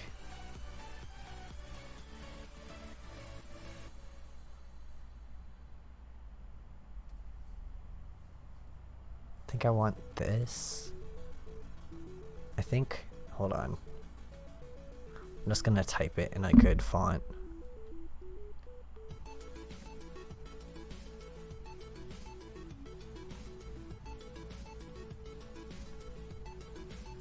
Oh, I didn't go grab coffee. I should do that after I'm done with this. Normally by now I was like, why am I kinda tired? Caffeine. That would be why.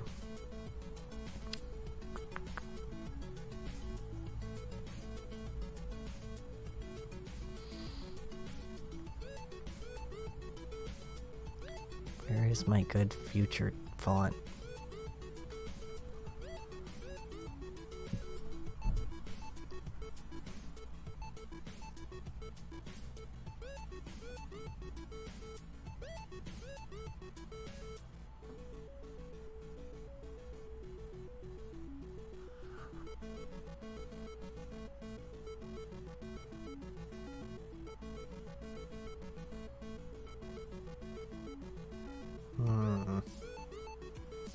I need a good, like normally I have a font on here called Futura, which is pretty good, but I didn't see it when I was scrolling past it. But I need a good, like, future-y font, but I don't want it to look too Star Wars-y, because I'm trying to lean more, like, more gothic as opposed to, like,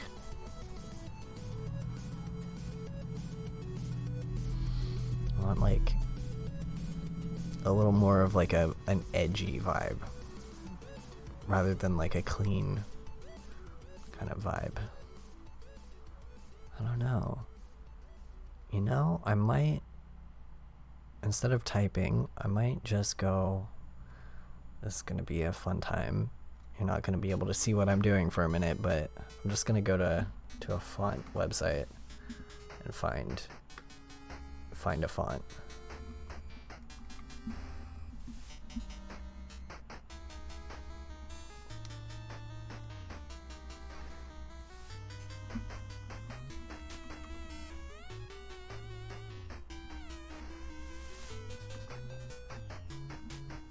Future. Alright. Find me a future font.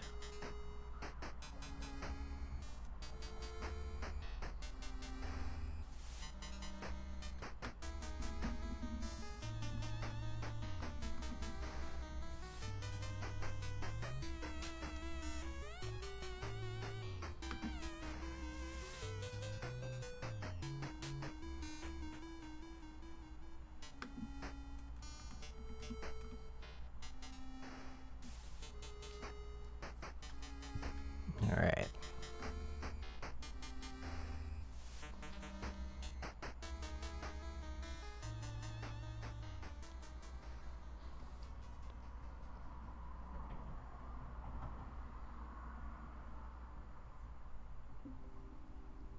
Okay, I found one I kind of like, so I'm gonna clip that one. Stream might jump around a bit as I do this. Sometimes it gets kind of fuzzy as I'm using different things on my computer platform. It's like, how dare you use the webcam and the clipping tool and everything else?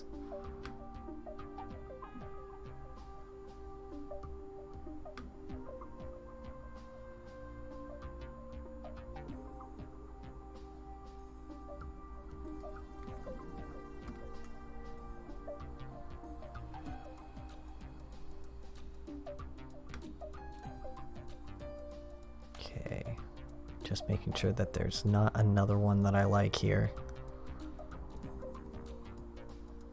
I think that's gonna be the one I choose because I don't see very many styles that I enjoy. Yep, okay, cool. Close this website. Close this. Now I can bring in that piece of font. And I think I'm gonna go with like a number for the bottom part. I haven't decided what number I'm gonna go with. Maybe like 4, like 004 would be cute. This one. That's it.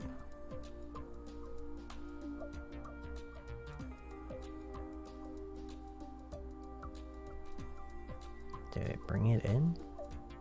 Oh, it did, down here. Yeah.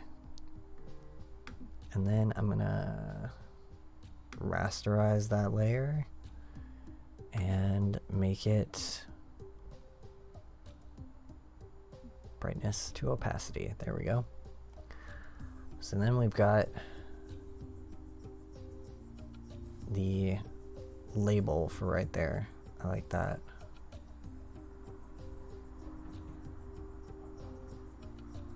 Which means I can erase the text here. I think for the arms and the like extra opposable arms, I think I'm also going to make them like made of some sort of really holographic, like shiny plastic. I think that'd be neat. And then I'm going to transform this guy.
Okay.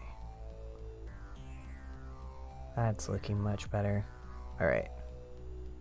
I'm almost done with setting this into place, and then I'm gonna go grab my coffee, so that will take me about like 10-15 minutes.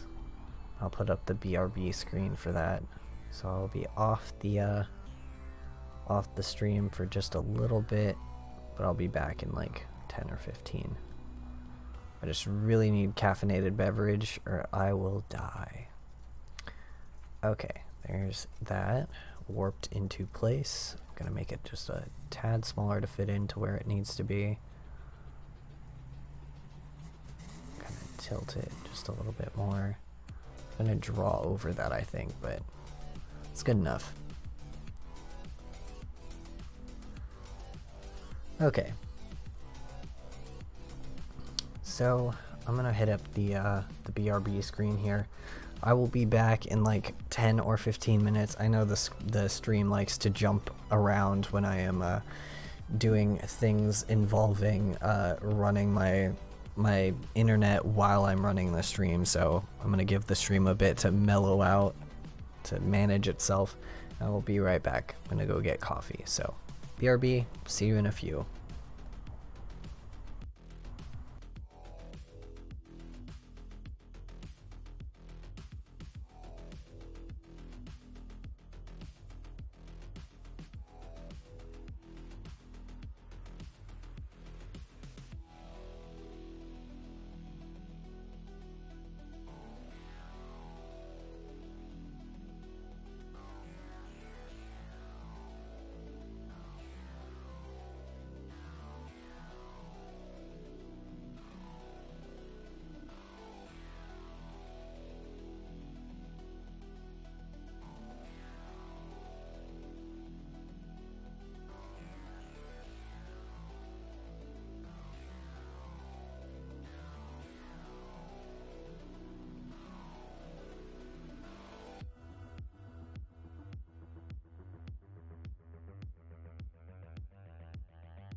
Yellow, I'm back. Aha, there we go. Back on camera. I did go get a caffeinated beverage, so I should be able to stream for just a little bit longer. Normally, I would be going for about 4 hours, but we shall see how long I wish to stream tonight. It's one of the first streams that I've done that I don't really have a time limit, so unlike the other ones where I was like, if I do not finish this piece tonight, I will end myself and everyone else. This is a thing that I just thought was funny to do, and I liked the prompt, so we're doing it. But normally I would have much more of a time constraint on everything, and normally I would have commissions to do, which I do have commissions to do, but they are all commissions that I need to do, that I have more time to do. Nothing that's like due tomorrow morning, which is a rarity for me. Usually when I've got commissions to do, they are due the next day, but this time it's like, oh well, I have some extra time to think about that. I have some extra time to finish those pieces and really, you know, do my best on them and everything. So trying to give myself more leeway with things, trying to really do my best when it comes to like doing commission stuff. Just realized I'm painting on the wrong layer, that's why it's coming out weird. Okay. But yeah, doing commissions has been kind of fulfilling. One thing that like I realized doing art has been that when I used to do art in school, when I used to do like stuff for SCAD or anything like that, I would kind of get into this mindset where I kind of thought like, oh, if I'm not working on my own work, then whatever I'm doing is useless. And like, to some extent that's a little bit true, but now I kind of like my commissions because they give me such a chance to like get out of my own head with things, get out of my own skull, and just do what needs done, and do it like realistically to, you know, parameters that someone else puts forward instead of my own perfectionism.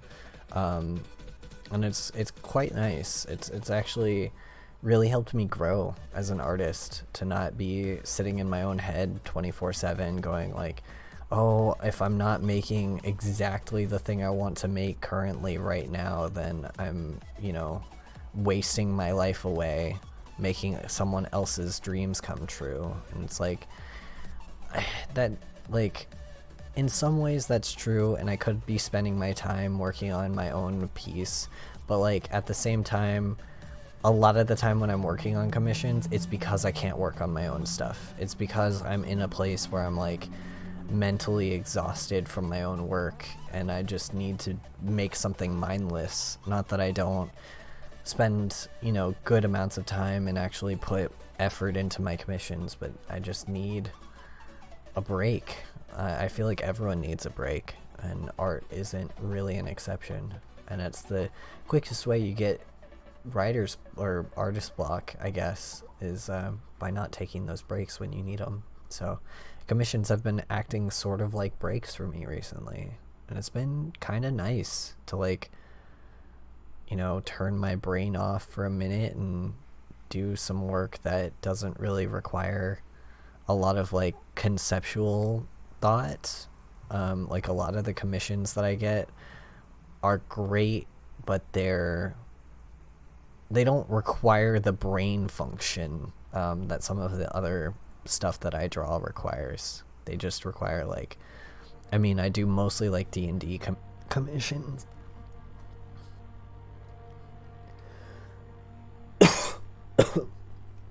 God.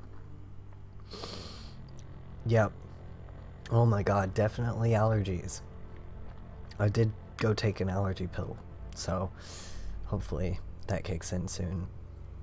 When my allergies get bad, like I can tell when they're starting to, when like the allergy pill is starting to wear off, because I'll start like losing my ability to speak, and like my sinuses start acting up, my eyes start watering, like it gets real bad. So but yeah, anyway, yeah, commissions usually I'm doing like D&D related commissions, which are just like draw a person, you know, which I can do fairly easily, or draw, you know, a specific monster that's in the handbook that you can easily look up reference for instead of like some of my like actual professional illustration stuff, which is just like actually think through the anatomy of something really complicated, or draw a really complicated background or something. So I like doing commissions when they're simple, when they're things that I can just easily throw onto the paper and get done. Also, like, one of the best hotkeys I've ever done is this shift turn hotkey that I'm using right now, this one. Absolute amazing. I don't program my hotkeys frequently, but that's one I'm glad I programmed. That's a hotkey that has earned its weight in gold, because I usually avoid hotkeys just because I get really used to them, and then every time I have to reprogram them, I don't know what to do with myself. So I like to, or like anytime I'm using someone else's computer, or I'm using a program that doesn't use hotkeys, I like to, you know, I like to have my hotkeys programmed in. But yeah, like, it's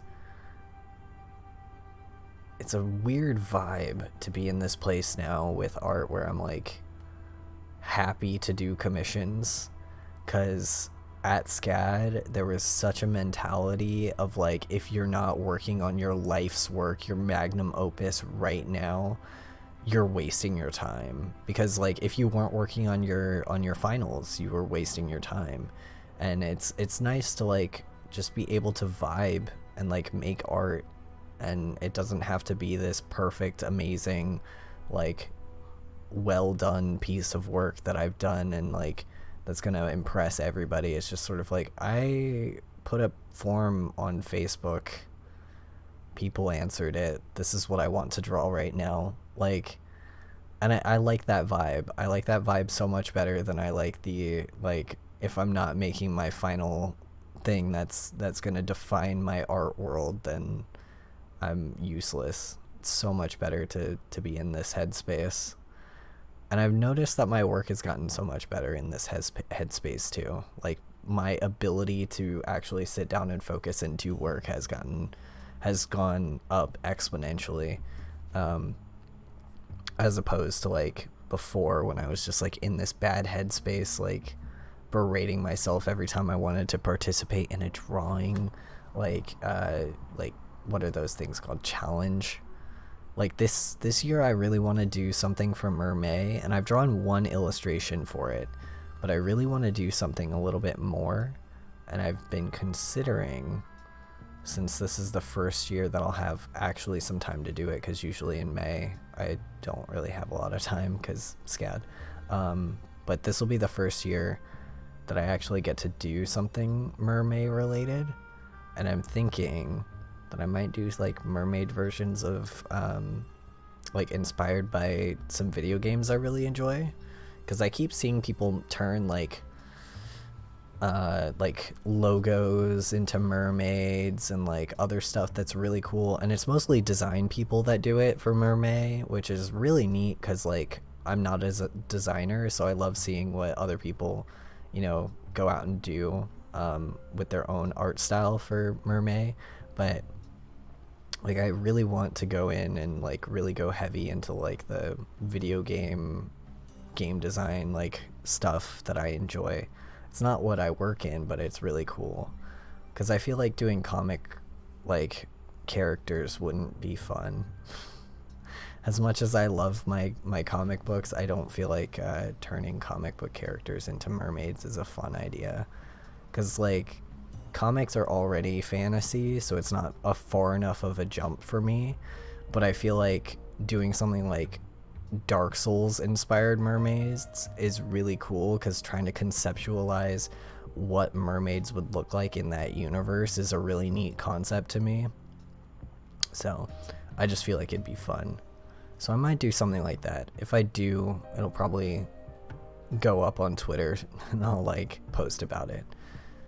But I've just been looking for ways to have more fun while drawing and not like fuss so much over everything.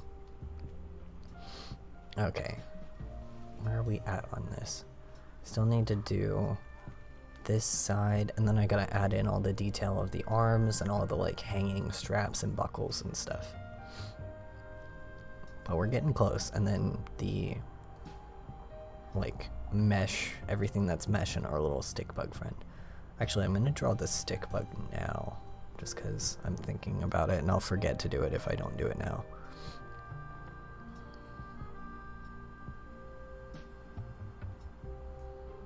I haven't drawn a stick bug in a while, but I assume it's not that different than drawing spiders, which is something that I draw frequently. So I'm just gonna go with how spiders look and hope it's not too incorrect. So they've got little connectors and then like a little kind of carapace back here. And from what I remember, stick bugs are kind of segmented, and they've got like they're almost like beetles. Like they're segmented, their head is segmented, and then they have like a little thing up top that where their the rest of their body is connected. Gosh, entomologists, leave the chat. I'm doing my best.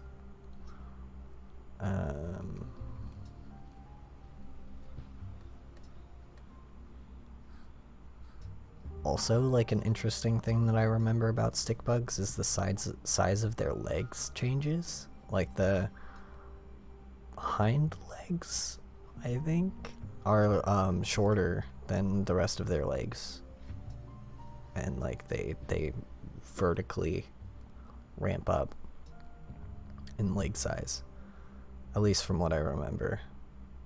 I know very little about stick bugs, but I know enough that I can like draw one believably. This is what I get for being a spider dad. This is why, okay, like I'm sure there's somebody out there who doesn't know why my name on Twitter is Tarantula Father. And the reason is, I own 2 tarantulas now. I have had in total 6 tarantulas in my life. I made the mistake once of introducing myself to someone as Tarantula Father and terrifying them because they thought that I meant like father as in priest. And they were like, I'm not interested in that religion. And I was like, oh, no, I don't mean like tarantulas as a religion. I mean, like, I am their father, like Luke, I am your father, like that kind of father. So now I'm Tarantula Father on Twitter, but that's why. And also like funny shenanigans happen with almost every little like cute name that I have on Twitter. So if I change my name on Twitter, it's most of the time I change my name on Twitter is because I introduced myself as something to somebody and it came off weird. And that became my name on Twitter, at least for my art blog. I don't change my art Twitter. I don't change the name on my art Twitter very frequently. On my personal Twitter, I change it constantly, but on my art Twitter, it's kind of sparing because I want you know, obviously I don't want people to not recognize me, but, you know, at the same time, I like to be a meme, a walking meme. But yeah, just recently I changed my name in all of the Discord servers I'm in to, or most of the servers I'm into, what is it? Flesh-eating insect twink or something like that. Flesh-eating bug twink, something to that effect. And I did that because of the Resident Evil characters, and them being flesh-eating insects, and me being like, my type is flesh-eating insect twink, so now I am flesh-eating insect twink.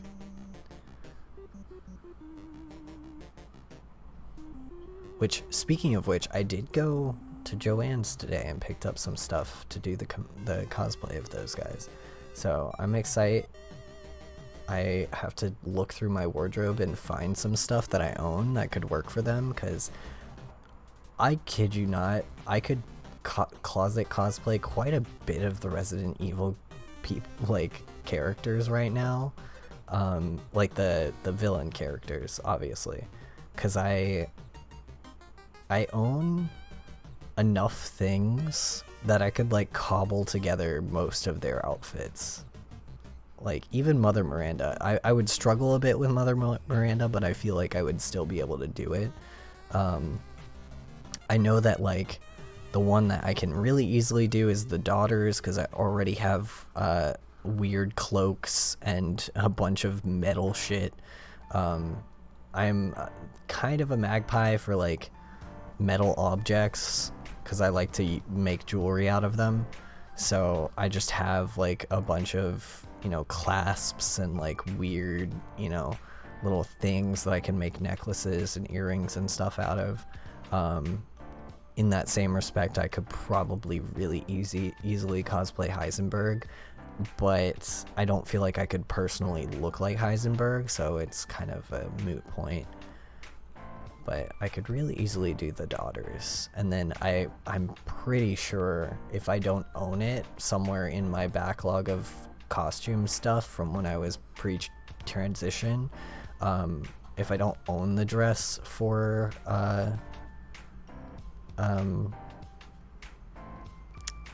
Lady Domitresque, I'm pretty sure I could easily make the dress if I don't already own it. But that's a lot of effort that I'm not gonna do to cosplay her. But yeah, like 100%, I feel like I could probably cosplay almost anyone in Resident Evil. I just didn't have like motivation to do it, really. Okay, I put some tubes and pipes on there. Let me zoom out and see how that's looking. I mean, the only thing is, I kind of want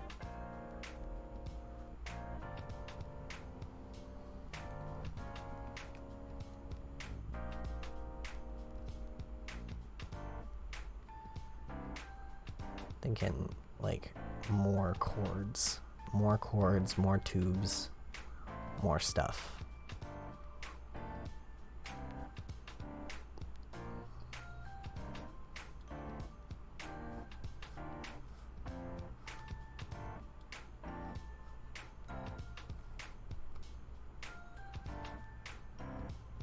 Oh boy, the internet's really jumping around today. Okay, let's look at, I want to look at the weather and see what that's about right now.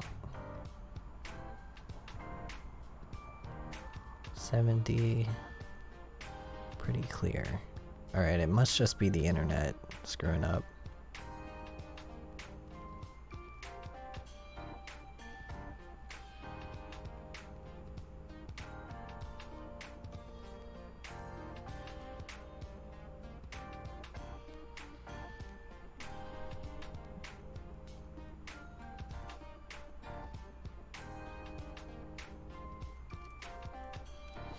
Okay. Sometimes it just likes to be like that. Sometimes it be like that. We're just having some interwebs problems, I guess. I'm gonna close some of my folders and files. It also might be I haven't updated my computer in a bit, so sometimes when I'm pre-updates, it likes to be like this. So we'll see. Where are we at on time? We are 3.5 hours. We got another half hour to go. I mean, by then I should probably be done with the line work for this. So I'm just gonna leave it. I'm not gonna stress about it too much, but when I get to I mean, I'm not gonna be coloring this on stream anyway, so it doesn't matter. But anyway, let's go, and then if the stream is kind of jumpy, sorry, there's not a lot I can do about it, but hopefully it's not too bad. Hopefully we're able to get through it without it booting people. Sometimes it likes to be rude, and we just have to deal with that. But yeah, I'm gonna add some more cords and stuff in here, kind of give it more of that made of plasticky kind of vibe, and make the inside hollow.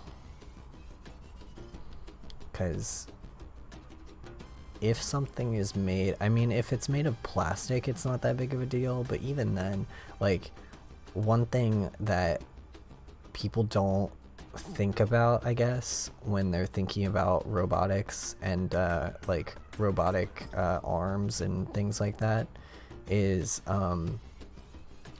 if you want something to be able to move, especially like an actual arm, you're gonna want it to be made with like holes and stuff in it, because our bodies currently are not dense. They're dense, but they flex, they move. Our bones and ligaments can move. They're not like rigid, and they have a very specific like counterweight to them that is really, really hard to mimic if you are making just like solid, rigid pieces of metal and or plastic. You want a lot of interlocking pieces, and if you're going with plastic is flexible, so you can even make it so that there's a bunch of holes in the plastic, usually catacombed holes like this, where there's like a middle joint, and that mimics the sort of weight distribution of bone, of having like that solid interior bone that there's like 2 of them in the arm. So it kind of like mimics having 2 of those bones there in the arm. It gives it a little bit more realistic of a weight distribution to have it kind of built like this than it is to be built like if you build it solid, it works, it'll function like an arm, but it'll swing differently and it's not as tactical. A lot of the time the weight distribution is so different than a human arm that like it wouldn't really work all that well.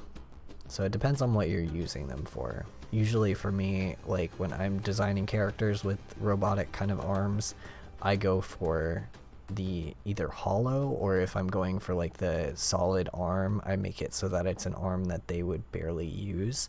Like they fight with their other arm, but that's the arm that they use to mimic an arm that they lost or something of that effect.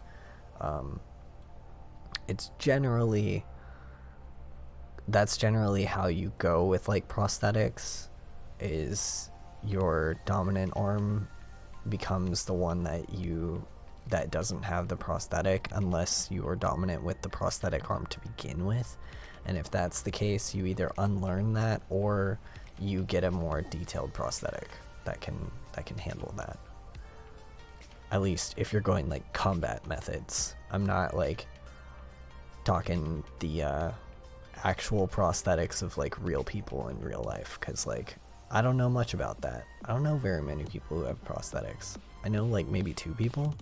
They don't talk about it much, because I think the one person I know who has a prosthetic leg doesn't like to talk about it because of how he lost his, because of PTSD. But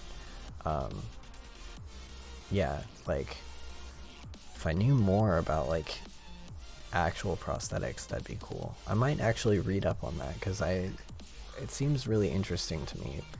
But I usually go with, like, what makes realistic sense for, like, a fantasy, or, like, sci-fi kind of genre instead. But it'd be cool to, like, add in some realism to it, too. Alright. There we go. Yeah, that's closer to what I wanted to go with. And I'm going to also add in the bits here where where the two pieces of the arm kind of connect here.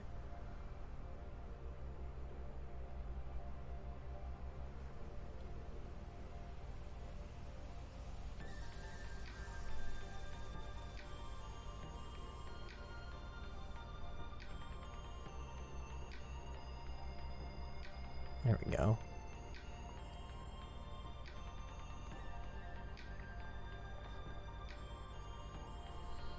Alright, now I'm gonna draw the, oh, I need to do the little name slash thing on the jacket. Gonna do that, and then I'll draw the net that's up there.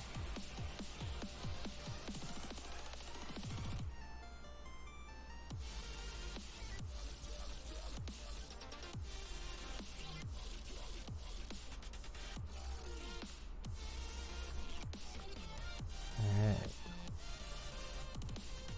Get our little dude here. I'm not like fully following the lines because I'm realizing some of the perspective is off. I'm just kind of using them as a guide. Lines that I made earlier.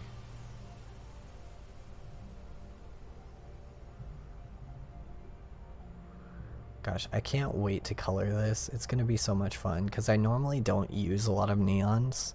I actually avoid neons a lot. Like, I avoid them like the plague. Because I am, one, afraid, and two, I have a gosh, throat.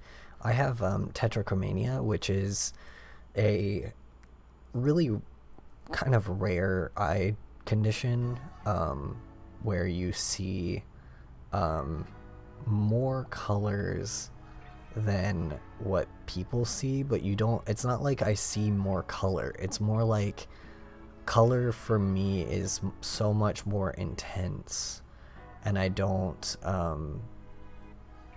understand that other people don't see that way.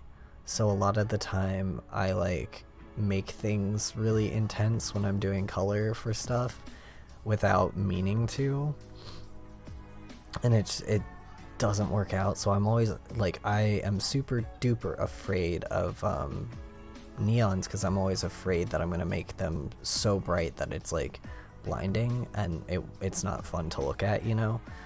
So I had to learn, like, over the years to like kind of tone down the color of everything I was making, and to like go back on that is just it's gonna be really interesting. I cannot wait to color this. Alright, now I'm gonna add in the mesh here on the leggy. Then we'll draw our beautiful net. And the net's probably gonna be the last thing we draw. So I made another layer for the mesh on the leg, just because didn't want to have to deal with doing what I was doing everything on that one layer and then erasing it out. Doesn't sound like fun to me, so I don't care if it's really haphazard, because honestly, when is it not? Right, I'm gonna get rid of the backdrop layer again, and I'm gonna just make this match the leg contour.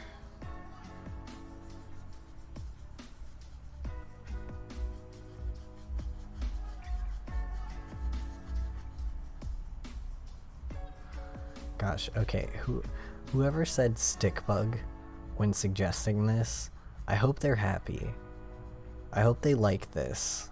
I hope this is what they meant. Cause like, what kind of like the prompt stick bug that came from asking for the body type. Like, what do you want me to make a bug? I'm not gonna make a bug OC. Although I do have a couple, but like, that's not what this question was about. The prompt thing that I did was make a vampire, so I'm not making a bug vampire. Although that would be neat. This is not Hollow Knight. I am not making a Hollow Knight OC. I will make a Hollow Knight OC another time.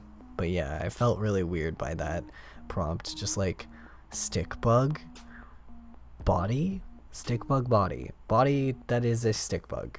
Fun. Alright, I'm also noticing I probably need to connect this belt somewhere, so I'm just gonna make it here.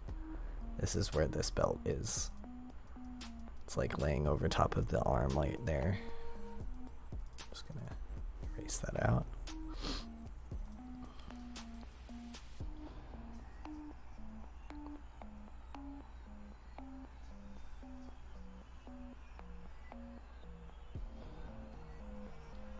Neat.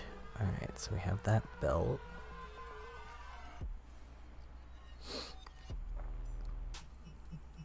Alright, I think it's about time to head on to do the net, so probably gonna need to hello. I'm probably gonna need to get a an actual long line tooler for that, so make a new layer and make a line tool.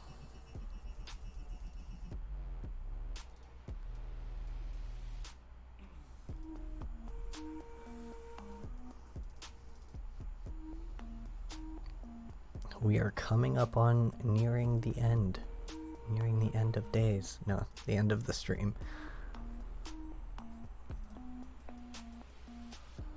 We actually streamed much later than I normally would. I would normally stop at 9, but wanted to get the inking done on this, get the line art done, so that way I can color it later. Because I just feel like it's fun. And I kind of like this design. Alright, gonna make another layer and make a circle.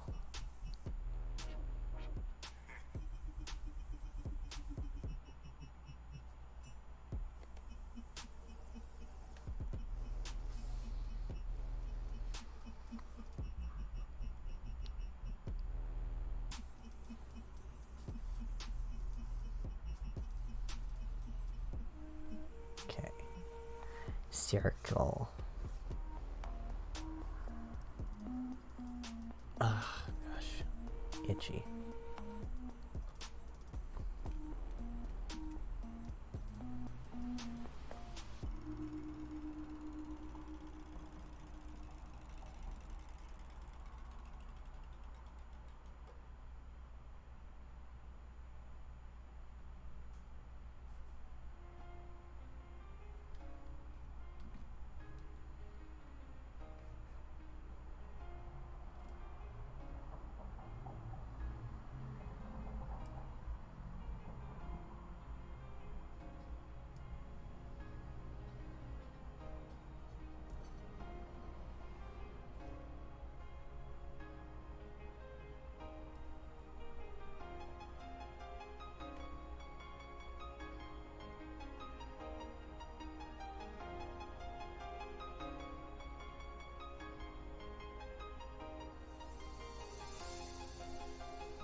Alright.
The Hoshi has woken up.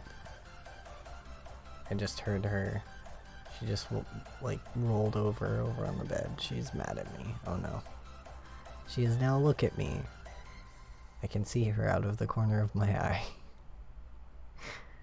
She's upset because normally I would be laying in bed getting ready for bed right now. But I am not because I want to finish the line art on this. I just want to be done, Hoshi. Hold on. It's almost time. It's almost time for bed. It's almost bedtime. Alright.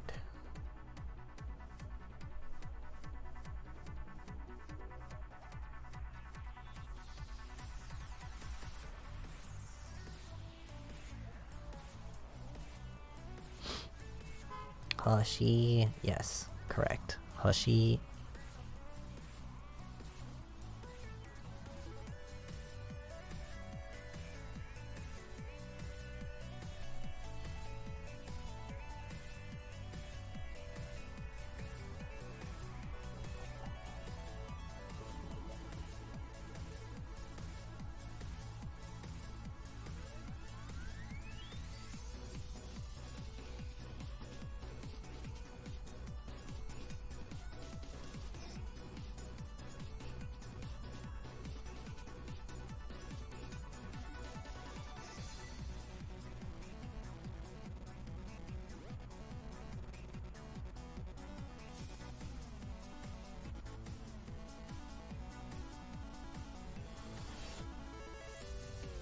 There we go. Okay. Done with that. Let's select the entire thing and color it one color.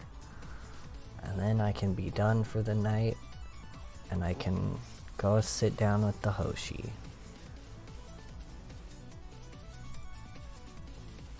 Watch my terrible, terrible YouTube videos. As I'm waiting for bedtime. Drinking my final cup of coffee of the day. Although, I should probably do some commissions before I go to bed, but I'm probably gonna take like a real quick shower time before that. Get all that grime from the day off. And then I can sit down and do some commissions and wind down for the evening.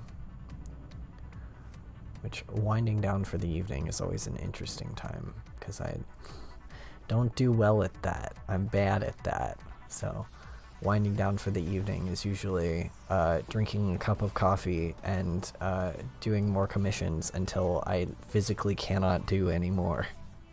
Until I physically can no longer function. And then I must sleep. And then I sleep, and then I get up, and then I do it all over again.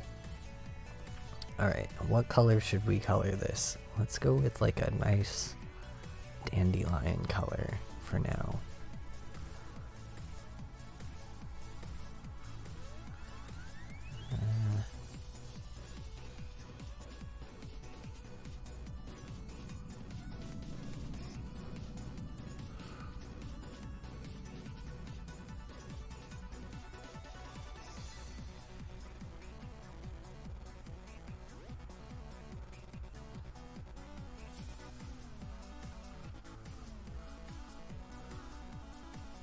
Alright, there it is.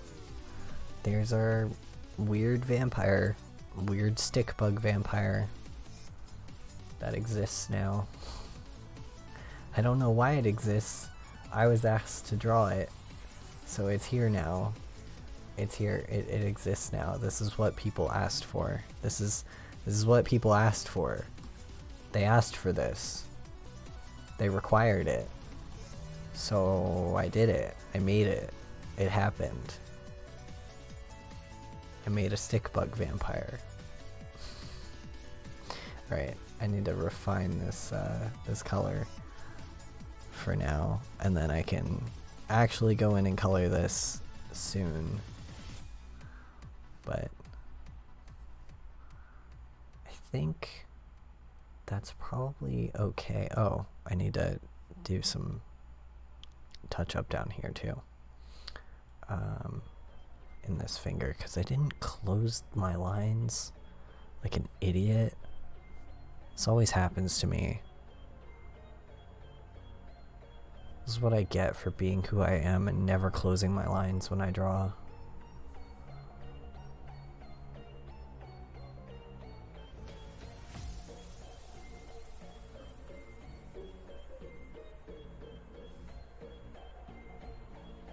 Also over here, because this line wasn't closed. Oh, and I can erase out my little dudes. Little circles.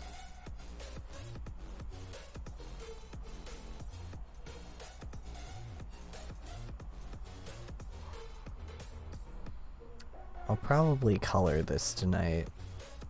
I was gonna work more on some other stuff, but I don't think this color job is gonna take me as long as I thought it was going to. Because I thought when I was inking this earlier, I was like, oh no, I'm gonna have to color it later because it's taking forever to ink it, but it was only taking forever because I was doing all of the detailed bits right then. Like I was doing the arms and the face and like the upper part of the body, and all of that took forever, but once I got down to like here on the shoes, that didn't take that long. So it's probably going to be the same for the coloring, though I do want to do some like holographic stuff with the color, so that might take a bit, but I don't think it's going to take quite as long as it took to ink this, because I think the main thing that was drawing me back was doing all these texture differences and detail differences up here. I think to paint this is going to take a much shorter time. Well, that and finding the right text for the part on the jacket right here.